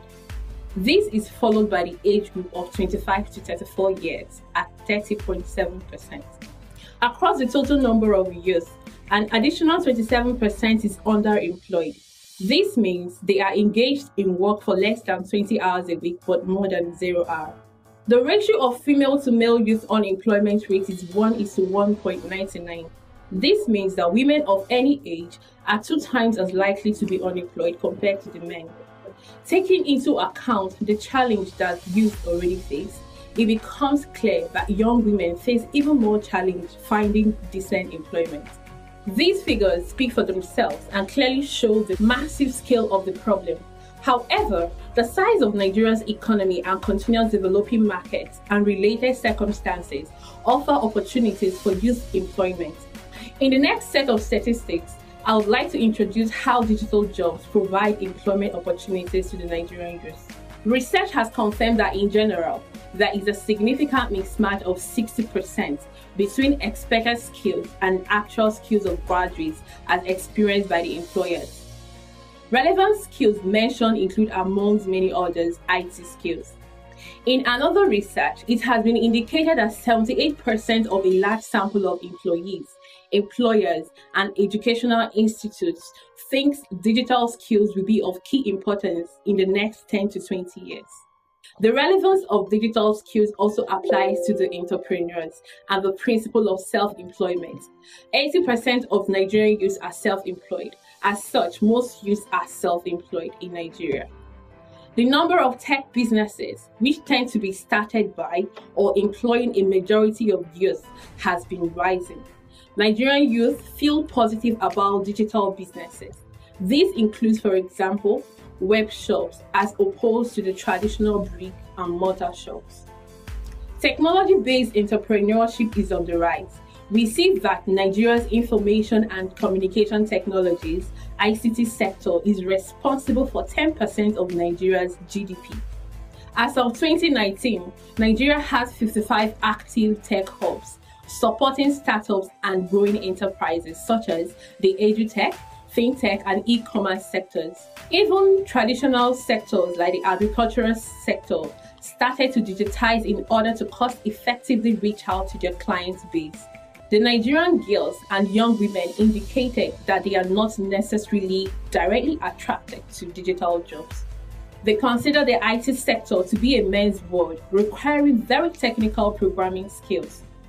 In practice, a digital skill set covers different digital ways of working in a huge variety of sectors and doesn't have to be extremely technical or difficult. In short, it becomes clear that digital across a variety of industries offer plenty of opportunity for the youth employment and youth self-employment in Nigeria. In addition, the current COVID-19 pandemic requires many organizations to rethink their business models. Almost all Nigerian businesses are impacted by the COVID-19 restrictions in one way or the other. External research amongst Nigerian MSMEs found that 80% of businesses expect that they will have to lay off staff. Although there are no exact figures available, it is expected that the number of vacancies has dwindled since the startup of the outbreak. 88.6% of the Nigerian companies that submitted an application for our fund indicated that they have been directly impacted by the COVID-19 pandemic. 50% of these applicants indicated that they have had to digitize part of their operations in order to keep doing businesses. This mostly applied to their product or service delivery structure. This wraps up our statistical story. Hopefully, it has helped you gain more insight into the youth employment challenge in Nigeria and how we think digital jobs provide a solid opportunity for employment and self-employment. Now, let's hear how the youth in Nigeria feels affected by the COVID-19 crisis, and then continue by delving into one of our programs, Skills for Prosperity. COVID and unemployment in Nigeria was a big blow. It really opened our eyes to the need for flexibility and the need to be able to change. During the COVID-19 epidemic, is still going on right now, a lot of people lost their jobs. It's either you had to deal with losing your job or you have to deal with salary cuts, one of the two. So, and because of that, and especially because of the kind of skills they have, they were not able to progress or find something better to still remain relevant in the place where they work, or to be able to move to another place. As a company and being a software development firm here at Woodlab Innovations, one thing with us was we were able to adapt very quickly to the COVID-19 pandemic, because we got to know that this is something that would change the landslide of work, the future of work globally. So we had to adjust immediately. COVID-19 affected me positively. When it started and when I started doing my freelance jobs, I noticed that there were a lot of remote jobs, remote postings and remote jobs to do, and I've just been applying and I've been getting some. So I feel like because there are a lot of people that are trying to request for remote jobs now since they're at home, it has given me the opportunity to apply for a lot. COVID-19 changed the world, so at the point we had to start working from home. So adjusting to that was a big change because we've always been working from the office, so we had to start working from home. So that was a new thing. We're delighted to have Tessa Nyoloko join us from the UK Government's Foreign, Commonwealth and Development Office, where he leads skills and youth employment for the Prosperity Fund. Tessia is also the Senior Responsible Officer for the Skills for Prosperity program, which is also implemented by Palladium. Congratulations, Tessia, for the launch of the program. It's a really exciting program. I'm excited to hear a little bit more about it. Having spent many years within this space developing these sort of programs, I wonder if you could kick off by telling us a little bit about the skills situation for youth in Nigeria. The situation in Nigeria is that our educational systems are failing to keep pace with the demands of industry. By that I mean that our general system of education is targeted around the supply side, and it's a little bit distant from what employers are saying they require. So there is recently a serious question around quality and relevance of the skills that young people acquire in training.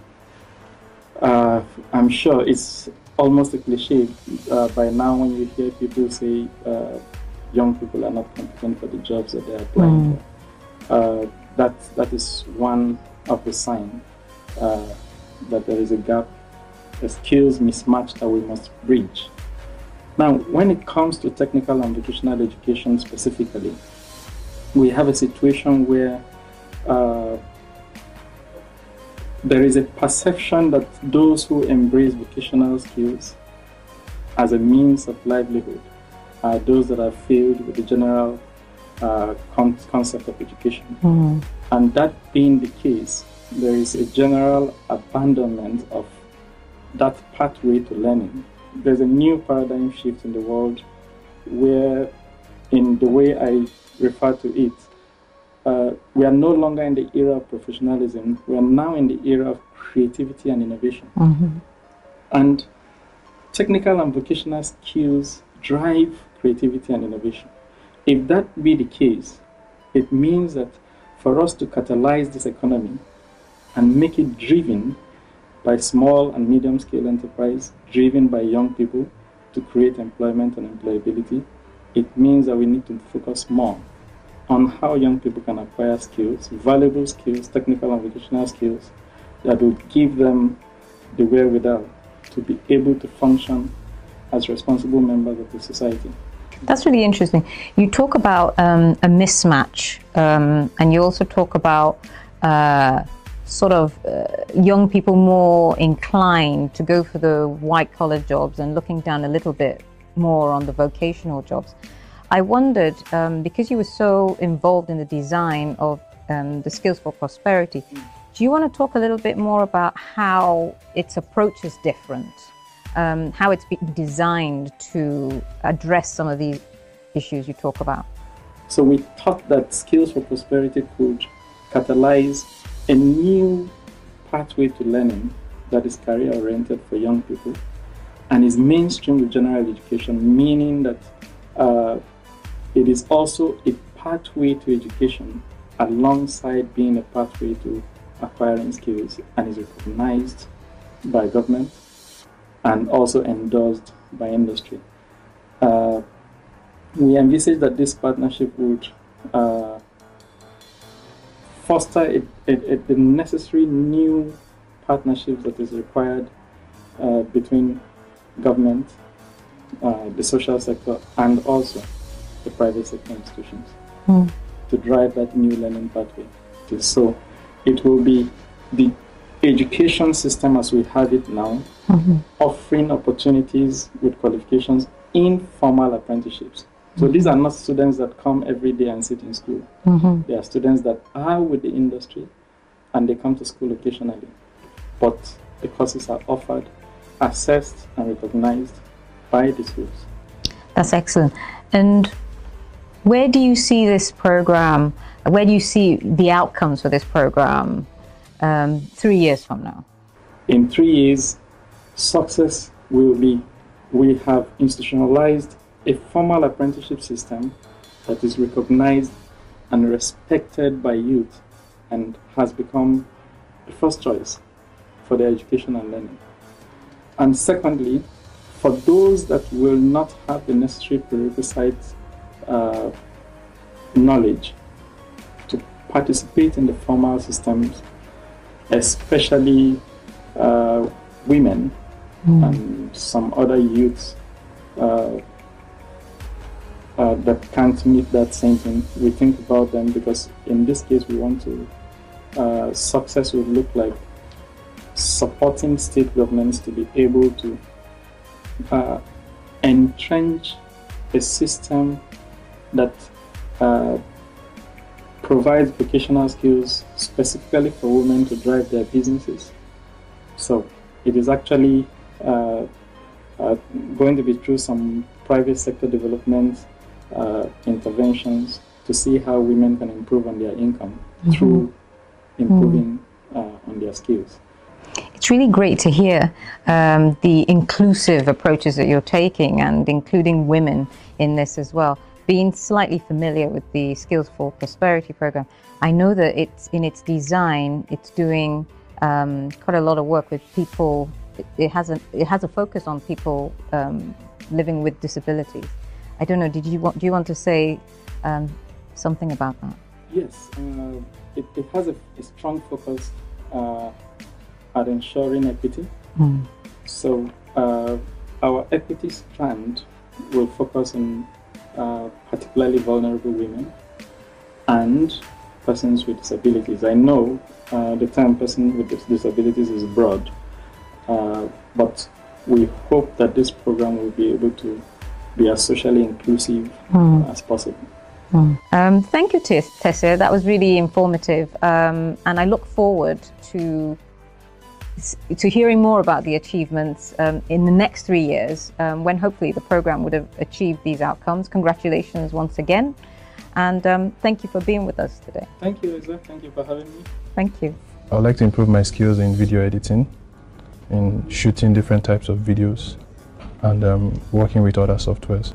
After school, I started serving here at Safital, and I've been able to learn new skills aside from what I learned in school, like animation, course digitization. In regards to profession, learning a profession, I picked up graphics design, and then which later translated to UI UX design, and that saw me moving into becoming a front-end developer, which is my main job description at the moment. So welcome back.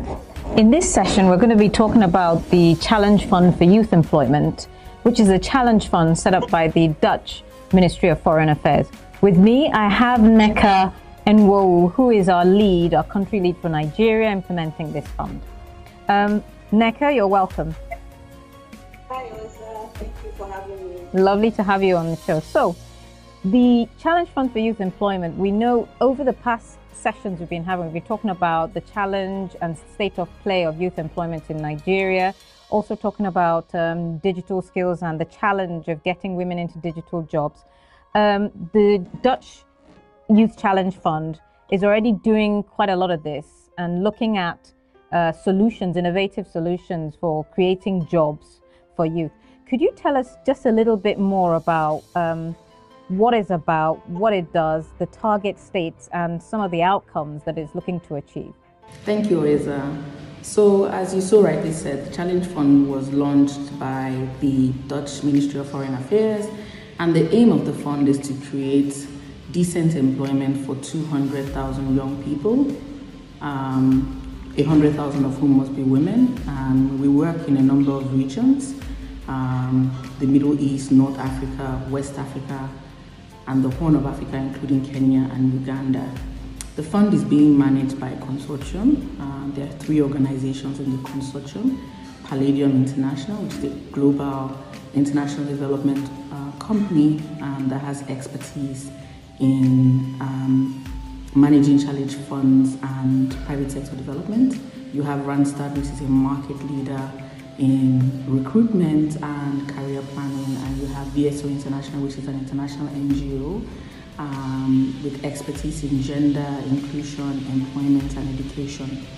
Now, we operate in these countries by running what we call context-specific challenges or calls for proposals, where we invite various organizations, private sector, government, civil society, to send in applications that will address the youth unemployment constraints in the countries that fall within that region. That's fantastic. And while you were, I recall, while you were doing or putting out the calls for solutions to the Challenge Fund, you spoke to quite a lot of stakeholders, which included youth, private sector companies, quite a wide range of people.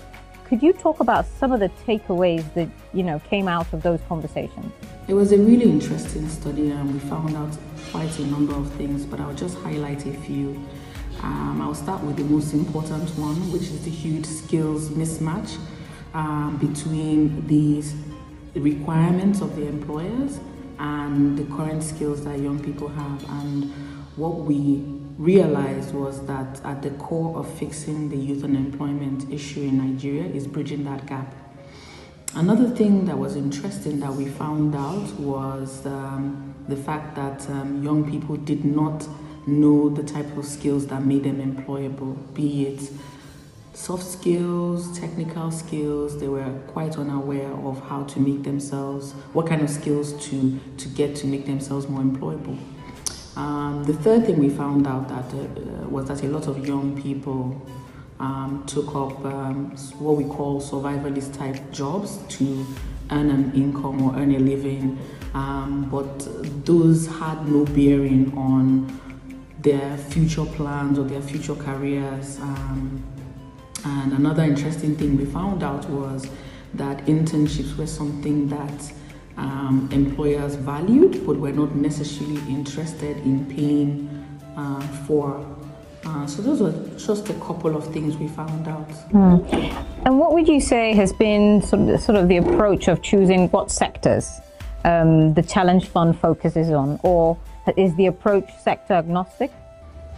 So we're not sector agnostic. So in designing our recent call for proposals for Nigeria, we use 3 major criteria to identify the areas we should focus on, or the type of jobs we should focus on. The first criteria was we looked at the high priority sectors or high growth sectors if you like. The second criteria we looked at was where the demand was. So, for example, as a result of the COVID pandemic, where there was a high demand for people who had digital skills because businesses were trying to migrate online during the lockdown. And then the third criteria we used was youth aspiration. So you find that young people are quite innovative, like doing things that are, that involve using technology.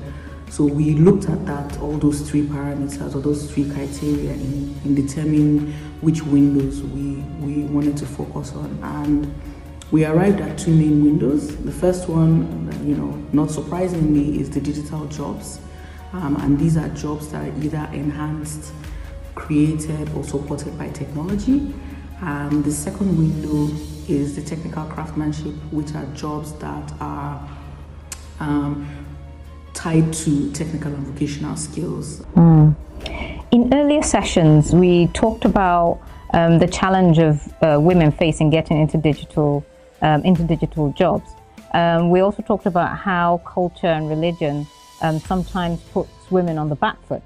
And I wondered, what's been your experience with the Challenge Fund as to how do you feel that women are more at a disadvantage or not?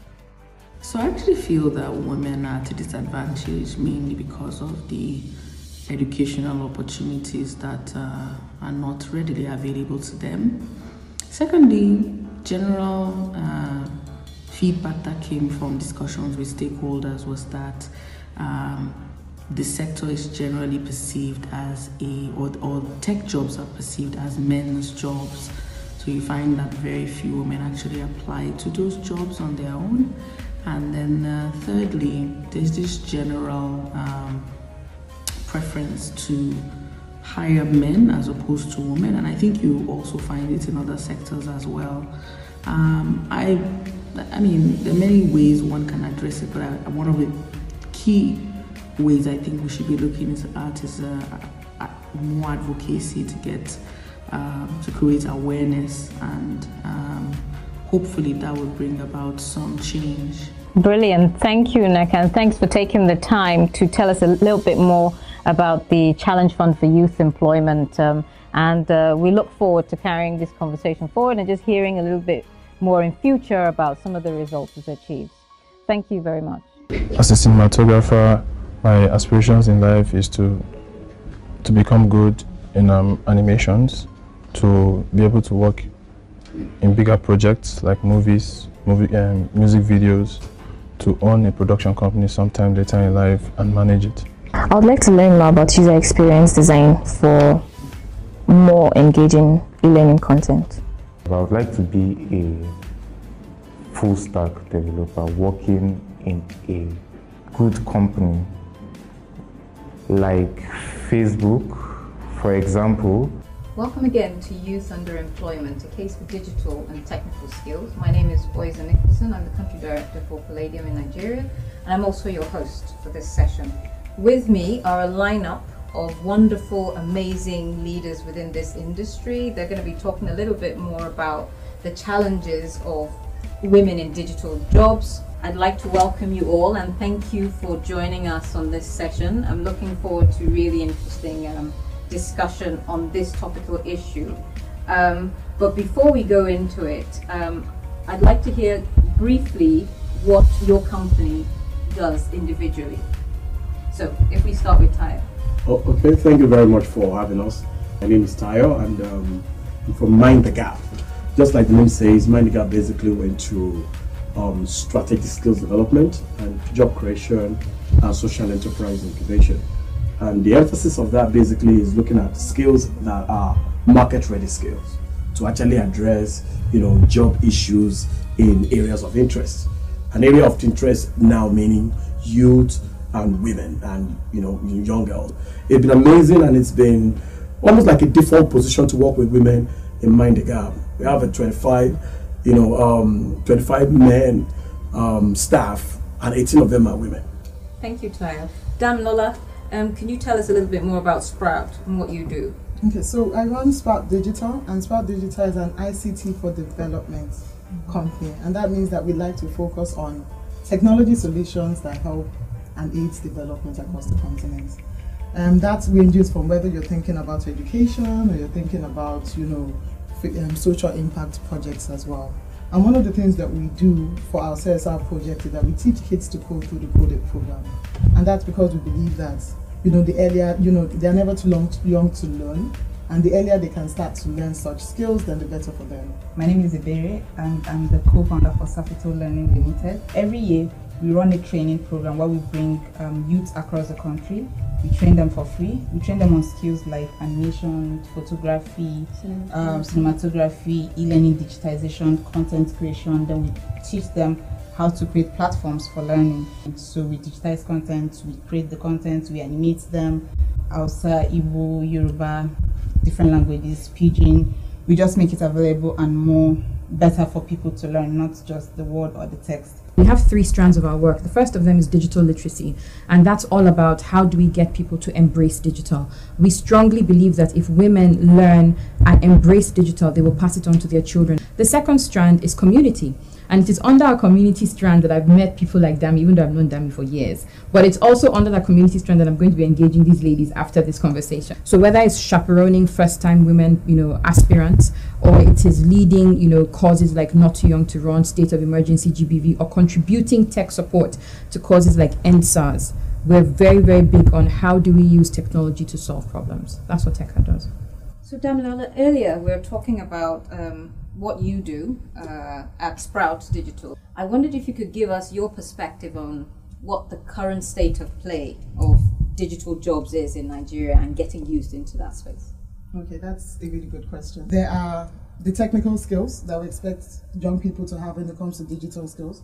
And then there are those that we don't expect you to have, web development skills or IT skills or whatever it is. But we do expect you to have a level of digital skills that is supposed to help you and help us when you come into the organization, and that usually is lacking. And when I say level of IT skills, I'm talking about people that studied accounting or even administration, and then they don't have the basic, I know how to use Microsoft Office, I know how to, use the web, I know how to search for information and get the right information. And so the combination of those skills are actually important for any young person to have. And what we found in trying to employ people is that there's such a big gap between the haves and the have-nots when it comes to those skills. We put up an application about a few weeks ago, and we had over 200 people in Abuja alone that applied for a particular position, and it was at the admin position. And still, when we told them to do a simple test on, okay, put on the computer, go into Google Docs and just, get a basic document done, 70% of those people could not. And I think it's important for every young person to be able to do that. Because if you don't, then you're not going to have that opportunity, and you're not going to have that opportunity that's available to us because of the technology that actually exists right now. And I tend to always come from a government point of view, and the biggest example of this is our school tour. So we have this tour we're doing in local education authority schools, about 10 of them in Abuja. Of course, this was hindered or hampered by COVID, but by the time the lockdown started, we'd been to 7 schools and interacted with about 700 children.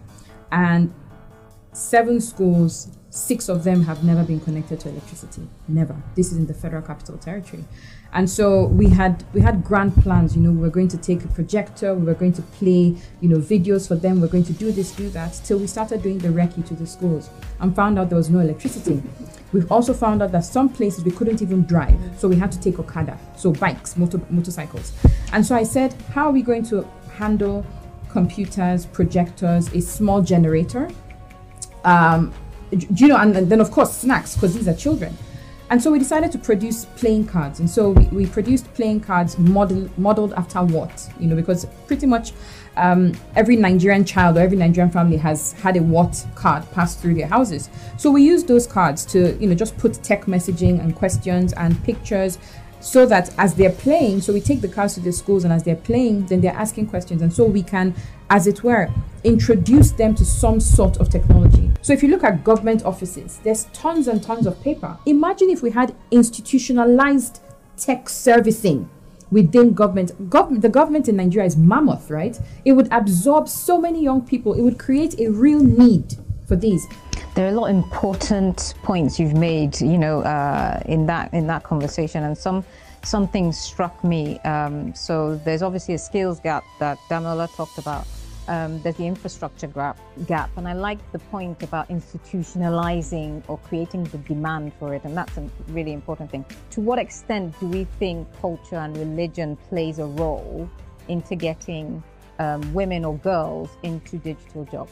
I tell this story a lot, that when I told my father wanted me to study international relations, you know, something he could relate with. So international relations or law or something like that. And then I said I wanted to study social media. So we had the argument about money.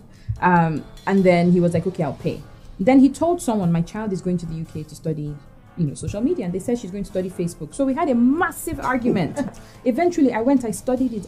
Till today, I don't really think my father grasps what I do. But, you know, sometimes he sees me on TV, sometimes he sees me in print. Okay, your child is not a criminal, you know. Sometimes he sees me on stages locally or internationally. But that full understanding sometimes is not really there, which is why it's one of the things that drive me at TechHub, because our generation, if we understand technology, because now I'm the auntie that, you know, my cousins say, oh, talk to your auntie about the computer. The remote is bad, talk to your auntie. And if I segue a little bit, if you even look at, you know, what's going on in the country right now with EndSARS, there's a generation of people who don't understand how young people are making money, how they're carrying laptops and money is coming out. And that's what it's like. There's a shift that needs to happen in our minds, that not every job is 9 to 5. Sometimes you can produce, you know, some code or create an app or create a website, and then it goes on to bring money for you, and it's not fraud. Are there fraudulent people? Of course. Are there scammers? Yes. But tech is an entire horizon, an entire spectrum of work, user experience testing, you know, development, all those types of things, and those things bring money. We actually found that girls will naturally not navigate towards tech jobs. And that comes from their home. It comes from the mindset that they get from home, culturally, whatever it is that is happening. And so what we are saying now is, you need to start shifting that conversation to don't just go into the kitchen and cook. Or don't just be, you know, like, I remember growing up, my dad would tell me, but you won't find anybody to marry you if you're not, you know, homely, if you can cook, if you can clean the house. And so it's important that those conversations that we're having culturally that says a woman has to just do this, we're not saying we don't want to do those things, but we're saying it has to be a general conversation about how also learning technical skills as well. We're quite fortunate to have Amina with us, who's gone through Sapital Learning. It would be great to get a bit of your experience. How's it been? How's the journey been for you? I wouldn't say it's been easy. Honestly, it's been quite demanding, tasking, but at the same time refreshing from what I was used to. And just as they said, it's from home actually. When I got offered the letter at first, my mom was no, just finish your masters and wait for a job. How long am I going to wait for a job? I have to get a job for myself, because I was finished rounding up my master's program, and I wasn't just going to sit at home and do nothing for why, when I could do other stuff as well. So it comes down to also personal interest. If you're willing to and you fight it, you might have a chance at being allowed. Because I'm from a conservative northern family, and we all know how our parents can be very overbearing sometimes.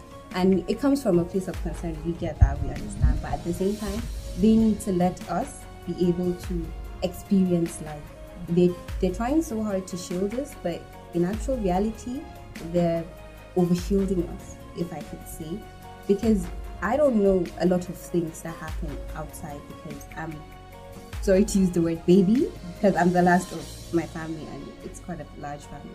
So I'm babied, and then I don't know the struggles other people go through. So it's left for me to go out and experience it, see it, and then I want to do something about it. Then I want to improve myself. Then I want to make sure that people around me or behind me don't also go through that. So I think it comes down to us wanting to also improve ourselves, because if I didn't want to in the first place, I would have just followed my mom. Yeah, I should just wait for a job. That'll be safer. It's risky, but at the same time, it allows you to see a different world, a better world, and how you can fix so many things around us. You know firsthand the challenges in that space, incentivizing young people, women, into the digital space, creating content, exactly, you know, that journey that Amina has taken us through. And what kind of skills should they be looking to develop? The skills that you need today, for me, I would say everybody is going towards digital. So at least learn how to use a camera. You become self-employed. You might not need me tomorrow. We have a course where, as an SME, you can take a professional product shoot, right, without coming to a studio. By the time you're done with the course, your 7-year-old or your 5-year-old could take very good pictures without going to a studio. Yes, it might make the studios lose out on money, but then how many people can afford going to studios as an SME? So we're teaching you how to have that your YouTube channel. We're teaching you how to have a cinematographer operate a Canon or a 4K camera without needing anybody's assistance. And this thing is in a space of 9 weeks. I think the first thing is an open mind. If you don't have an open mind, no matter what we train you for the 9 weeks, you'll be like, oh, it's so stressful, it's so stressful, it's so stressful. Just have an open mind. And then we have an age range. You can't come into the program if you're up to 25. So it has to be between 18, 19 to 24. We just feel, okay, we catch them young, then train you, and then employ you. So by the time you're 26, 27, you can resign and then start up something on your own. So that's, yeah. Brilliant, thank you. And Tayo, Mind the Gap. I mean, you've done a lot in this space as far as tackling youth underemployment. Eberechi talked a little bit about, you know, engaging government. I wanted to ask from you, what more do you think needs to be done by private sector to get more youth into this space, and specifically young women? Except you bring technology into the conversation of economic development, we're going nowhere, especially as Africa. Africa is going to remain behind. We relate with a whole lot of all these private big collaborations. They are very, very interested in tech. They are very, very strongly interested in female. They are very, very interested in even getting into the inclusive, the excluded space, talking about the very deep rural places. And that is why we also think that one of the things that is emerging very strongly is what we now call digital onboarders. It's a project we decided to launch that. If we're able to get a minimum of about 10,000 to 100,000 people who are ready to really be onboarders, who people realize that Nigeria as a nation need to be onboarded into the digital economy. So that alone is a job. And so they take it upon themselves to ensure, number one, everybody is able to make the most of the web, which is the new oil well today is the web. So I think it's about the private sector organization. It's a personal interest for them to get involved in ensuring that we expand the space, because the more the number of people who can use technology to drive accounting, to drive engineering, to drive all the various sectors, to drive even tailoring. You understand? The deeper the opportunity that's expanding to all of us. I don't know if that quite. You make, again, you know, really interesting points there. Something that struck me is around digital onboarding. But I wanted to come back to you, Damilola, and around, there seems to be a theme around, you know, building examples, around women supporting each other, around mentoring. And I wanted to ask, what do you think women should do to support each other to get into this space? When I started off, there were a few women that, you know, were very strong in the tech space, but they were so busy doing what they were doing for their businesses, and no fault of theirs, for their businesses, for themselves to get ahead, that they didn't actually pay attention to the people that they were bringing along on those journeys. And so I had to learn virtually from whatever it was they were doing, going online, looking through, you know, their profiles, and I did that. But one of the things that I chose to do differently was, I said, you know what, even if it's just going to be 5 people in a year that you're going to bring into your office and spend time and hours with, and just talk about what that path is. And, you know, I can be very aggressive when I want to mentor you. I'll be like, okay. If you come back the next day and you haven't done what you were supposed to do, I'll be like, nope, you have to get it done. And, you know, so just being able to say, you know what, I'm not going to say it, do it by mouth.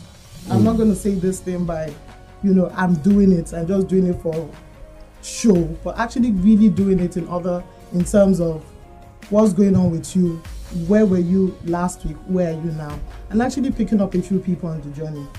Wow, this has been quite an informative session for me, and I'd like to thank the panel for sharing your experiences, your ideas. I mean, a few takeouts for me from this session is thinking about how we create demand for digital jobs, digital careers, and institutionalizing it in both government and private sector in our dealing. I think that was really important. Vera, you talked about how we might incentivize people and particularly women into digital jobs. They first need to come with an open mind, you know, and a willingness to learn. We talked about digital onboarding, creating champions for that sort of change. And where culture and religion plays a role, we need to have a bit of a mind shift that there is a career in digital jobs. There is, you know, there is quite lucrative, you know, so I think that's been really informative. I'd like to thank you once again. And I'd like to invite the viewers to continue this conversation in the next session, where my colleague Joost will be taking on a little bit more what we do on the Youth Challenge Fund and including women in digital jobs. Thank you.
Welcome everybody, my name is Theodore Kluvas and I'm the Program Manager of Orange Corners in Africa and the Middle East, a program by the Ministry of Foreign Affairs of the Netherlands supporting young entrepreneurs and the ecosystem that they are part of. Today, what are we going to be doing today? Today we will be discussing with 4 brilliant young entrepreneurs from different regions and countries about the sessions that they attended a month ago. A month ago they discussed about female entrepreneurship, they discussed about policies and how they could be included in policy making, but we also discussed about bridging the finance gap. And last but not least, we also discussed how to build back better. Without any further delay, I would like to introduce you to our 4 brilliant young people. Starting with Oluwaseun, who is from Nigeria and who has been participating at the session on national startup policies, the role of youth and the international community. Let's watch his video. Hello everyone, my name is Oluwaseun Kayode, the founder of Schoolinka, and I'm based in Lagos, Nigeria. Schoolinka is a social enterprise that is creating access to quality professional development opportunities for low-income teachers in Africa. With a community of over 1,500 teachers, what we do daily is to find ways to create opportunities where teachers can learn and become better and be effective at what they do. Now we're going to the second speaker of today, Her name is Titilayo. She's also from Nigeria, and she has participated in the session regarding bridging the finance gap for young entrepreneurs in West Africa. Let's watch her video. Hi, my name is Islaye Medway. I'm an international board-certified lactation consultant and the founder and CEO of Milky Express. At Milky Express, our focus is to help mothers raise healthy, beautiful children by supporting them to breastfeed. How do we do this? We do this by manufacturing edible and non-edible breastfeeding support goods, as well as supporting them through their breastfeeding journey through our mobile app that offers breastfeeding solution and even one-on-one consultations that we have with them.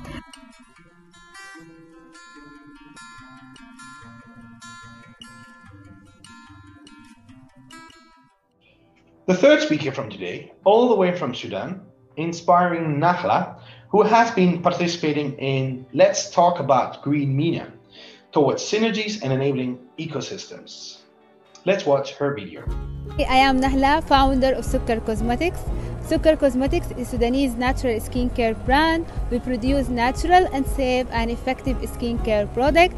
We encourage young women to love their natural beauty. We advocate through all our social media platforms, through our online and offline campaign for young women to love their natural beauty, to be themselves, and to stop use whitening and harsh chemical and bleaching creams.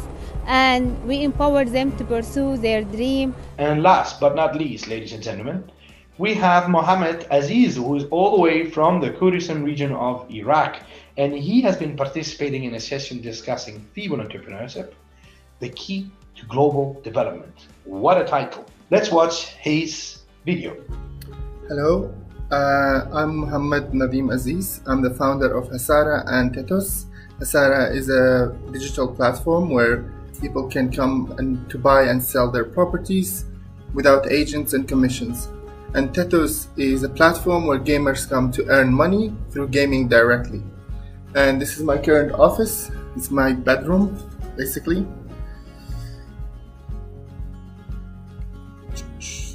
I live in Iraq, Erbil.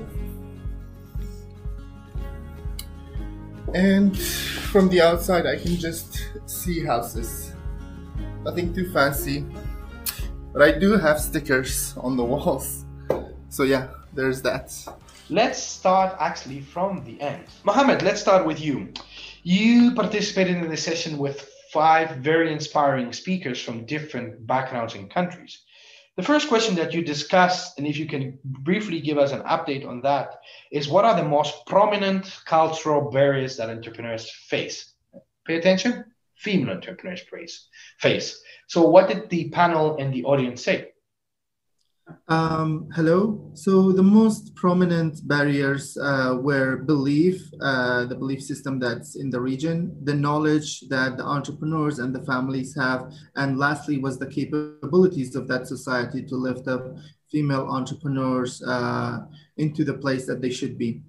The major if I should talk about the major takeaways, it was that education can change that behavior, and it's the key actually to be the enabler for female entrepreneurs and their families as well, because it will set them out of the norm and give them the chance to actually change the society and the culture as well. Wow. Well, let's move to the next question, which is actually discussed, is does higher education and the higher education institution currently enable female entrepreneurs?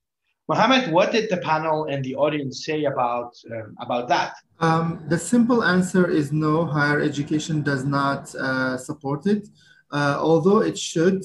And it should interfere and have programs in place where students get involved into projects early on, entrepreneurship projects for that matter.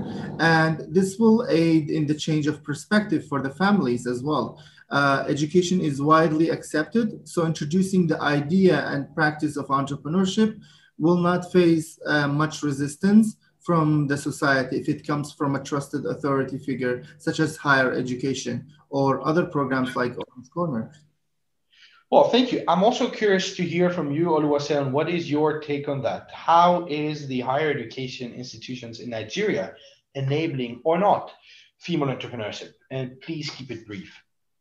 Yeah, so I think that when it comes to entrepreneurship, the higher education are not really doing the best in terms of, helping young people generally, have the entrepreneurial skills they need to thrive, not to talk of the female entrepreneurship. So I think that the higher education system in Nigeria still has a long way to go in terms of the curriculum redesign, in terms of building the entrepreneurial culture in a higher education schooling system, most especially for the female entrepreneurs and even for everyone in general. Mohammed, if we discuss about men, and if you also discuss about men and the role they play in enabling and cultivating female entrepreneurship, what did the panel members and the audience say on that?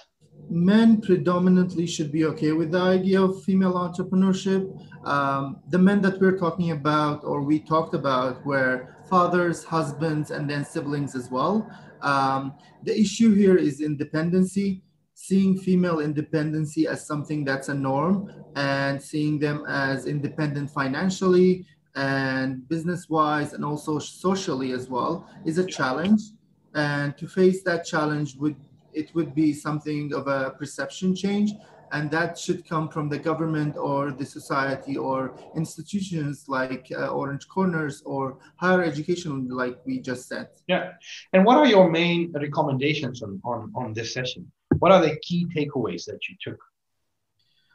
Introducing entrepreneurship education for females and for males, for all genders, to be honest, early on to reform the norm in every culture is something that's necessary, and it's not done right now. Encouraging female independency is also a key point to actually overcome the barriers of a female being able to live by herself and be self-sustained by her projects and her businesses financially and socially.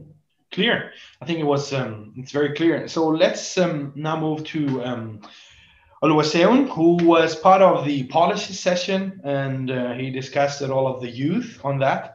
And he was part of the audience, and in the panel we had some impressive names coming from different countries, from Senegal, from Zimbabwe, and from Nigeria, Palestinian territories, and of course the Netherlands. And the first discussion point, Oluwaseun, was, is it too difficult to include the voices of youth in policy making? And if it's not, is it necessary to include the youth? So what did the panel you were part of? Yeah, so first of all, someone said on the panel that if you don't understand the need of young people, then you have failed at creating youth policies on entrepreneurship. And I think around that discussion, what we all agreed on is that it is not difficult to actually bring in young people to actually be part of policy discussion. It is not difficult, and it is necessary to them, for them to have their voices also being heard on, when we are creating youth policies on startups. And I think that really we can't keep on creating policies that are going to work for youth when the youth voices are not present. So it's just simply like telling the young people that we don't need you, but we want to do something for you. So everyone on the panel agreed that, it is not difficult and it is a necessary thing. Which actually brings us to the next point, which is we had a provocative question saying that the youth does not understand policy, and policy makers do not understand the youth. Oluwaseun, I think this is a $1 billion question, but what did the panel and the audience reply to that? Yes, so I specifically loved what Adenike from Nigeria said.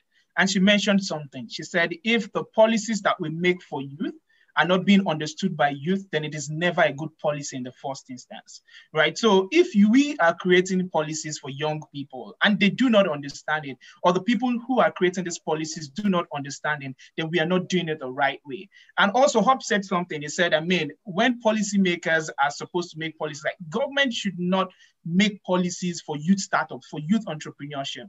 Let us bring youth entrepreneurs themselves to the table to actually come and create these policies and let these policies drive their work. So we need to find ways to bring youth voice into this so that, everyone, the young people across board can understand.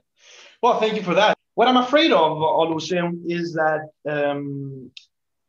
the third point, you discussed that youth inclusion tends to be a form of tokenism. Like they do it just because they want to do it and so the world. But I'm curious, what did the panel and what did the audience responded to that? What is your brief response on that? Yes, the panel actually kind of agreed to a great extent that that is happening largely within sub-Saharan Africa, where young people are just brought together into a room and then, just collect their thoughts. But I mean, it's just on paper. But I loved something that Tapera from Africa Development Bank mentioned. He mentioned the processes that have been in place at Africa Development Bank to actually create policies on youth entrepreneurship. He mentioned how they bring in young people really into the room to discuss these policies and then formulate plans on how to advance youth entrepreneurship across sub-Saharan Africa. And I think that other organizations should actually emulate what Africa Development Bank is doing to be able to support youth entrepreneurship and not make it just a form of tokenism or just an object or statistics. Yeah. Actually bring them into the work and then ensure that everything is collective and inclusive. Can you give us in brief the 4 takeaways of your session? All right, yes. So, so for me, I love when Eva was mentioning how they are using civic tech solutions to ensure that young people are included in decision making as far as youth policies on entrepreneurship are concerned. And I mean, she really emphasized much on, implementing new processes and systems to include youth in policy making. And this brings me to the RDC that we worked on, the startup kit that we worked on to collect responses. I think we need to start looking for solutions, looking for how we can, implement new systems that can help collect ideas from youth, even those in vulnerable communities, even those who do not have access to internet, how we can get to them at the grassroots level to hear their thoughts on what they are facing as far as entrepreneurship is concerned and how we can support them. So I think our thoughts around youth inclusion in policymaking was well aligning during that session. Every member agreed on the fact that youth voices are needed and must be present, and then we must create policies that are really youth inclusive for youth by youth and are driven by youth. Great, great. Wow, we could discuss for hours. I would love to discuss for hours. But we're moving on to the next session where you have been discussing the finance gap for young entrepreneurs in West Africa. And if I'm not mistaken, Titilayo, you were part of a very interesting panel group from different countries, including some of my colleagues and our sister from Ghana. So the first question that you discussed, and I'm curious to hear your takeaways from that, is like, governments and financial institutions do too little to provide access to funding to young entrepreneurs. Yes, a couple of the panelists and audience had agreed that government and financial institutions do not do enough to support startup entrepreneurs.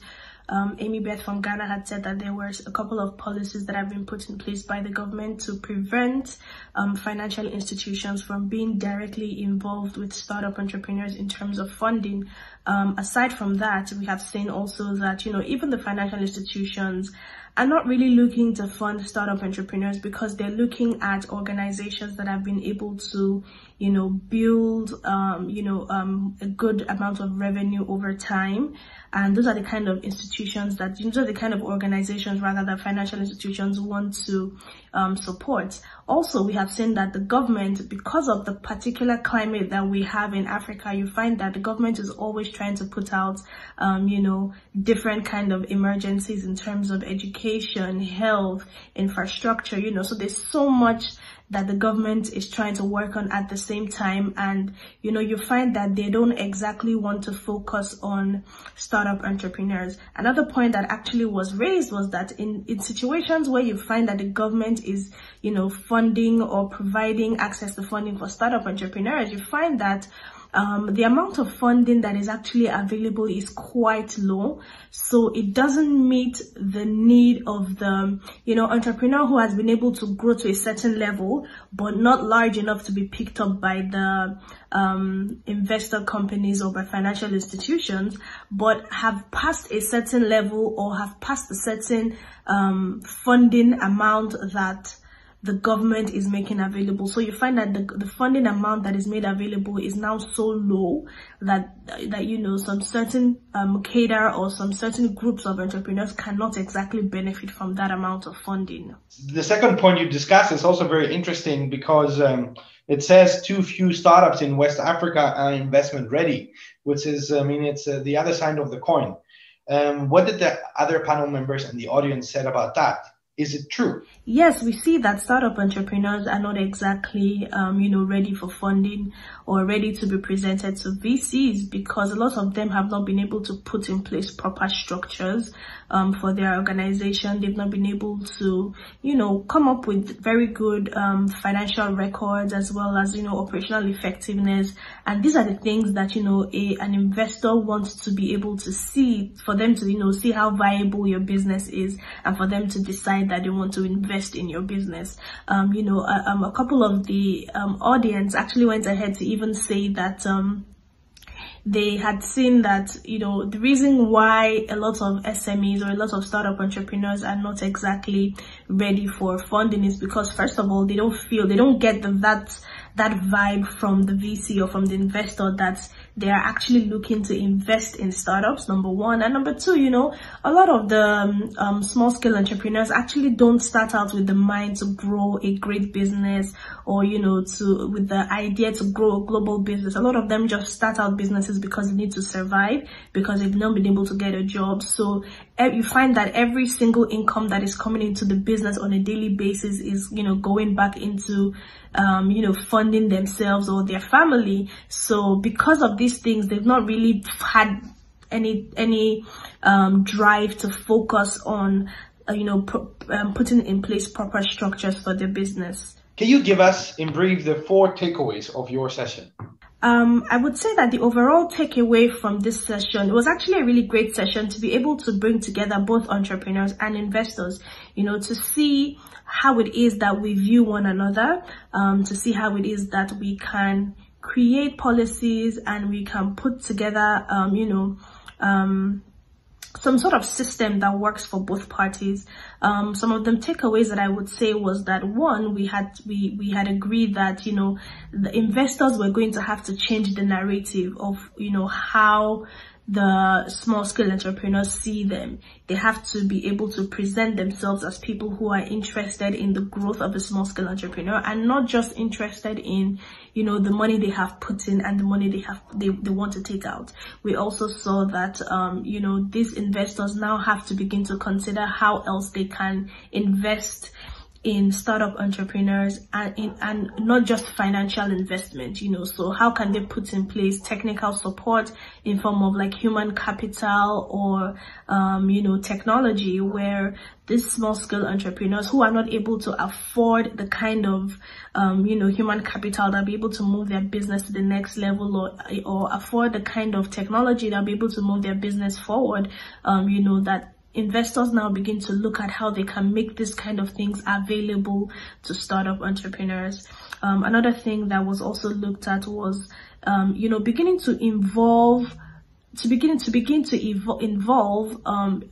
in the educational curriculum, begin to put in place entrepreneurial trainings. Okay, so right from the tertiary or even from the secondary education, begin to put in place entrepreneurial trainings, so that from an early age, entrepreneurs or students now begin to get good knowledge of entrepreneurship. They now begin to get good knowledge of how to manage their business. They begin to get good knowledge on how to put structures and how to, scale their business. I think we lost Tilayo there. Connection was not very good.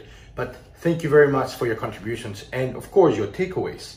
Now, let's move to Nakhla, who participated in the last session last month, where they discussed about how to turn MENA green by forming synergies and enabling systems to do so. Nakhla, tell us all about it. In our session, I think all the panelists and the participants agree that we need to have more sustainable solution. We need to have more inclusive solution, and we need to have solutions that considering environmental impact, considering to maintain our resources and to use it in a best way. Interesting. Nakhla, what are the main takeaways from your very interactive session, as I understood? Main takeaways from our sessions. First one, collaboration. Everybody talk about collaboration and the importance of a strong network for social enterprise in the MENA region. Second thing, how we can advocate for social enterprise to become the new norm. It should become the new norm. Policy, we need to work more on policies that support social enterprises, and we need to work more for creating a financing vehicle for financing social enterprise. I sincerely want to thank you all for taking the time and sharing your takeaways of the sessions that you participated last month. I'm looking forward to see you in one of the other sessions today during the Youth at Heart virtual forum. And of course, all your takeaways will be summarized in one slide, which I will hand over to our ambassador for youth education and work, Tam Rosenboom. Stay healthy, stay safe, and keep it up.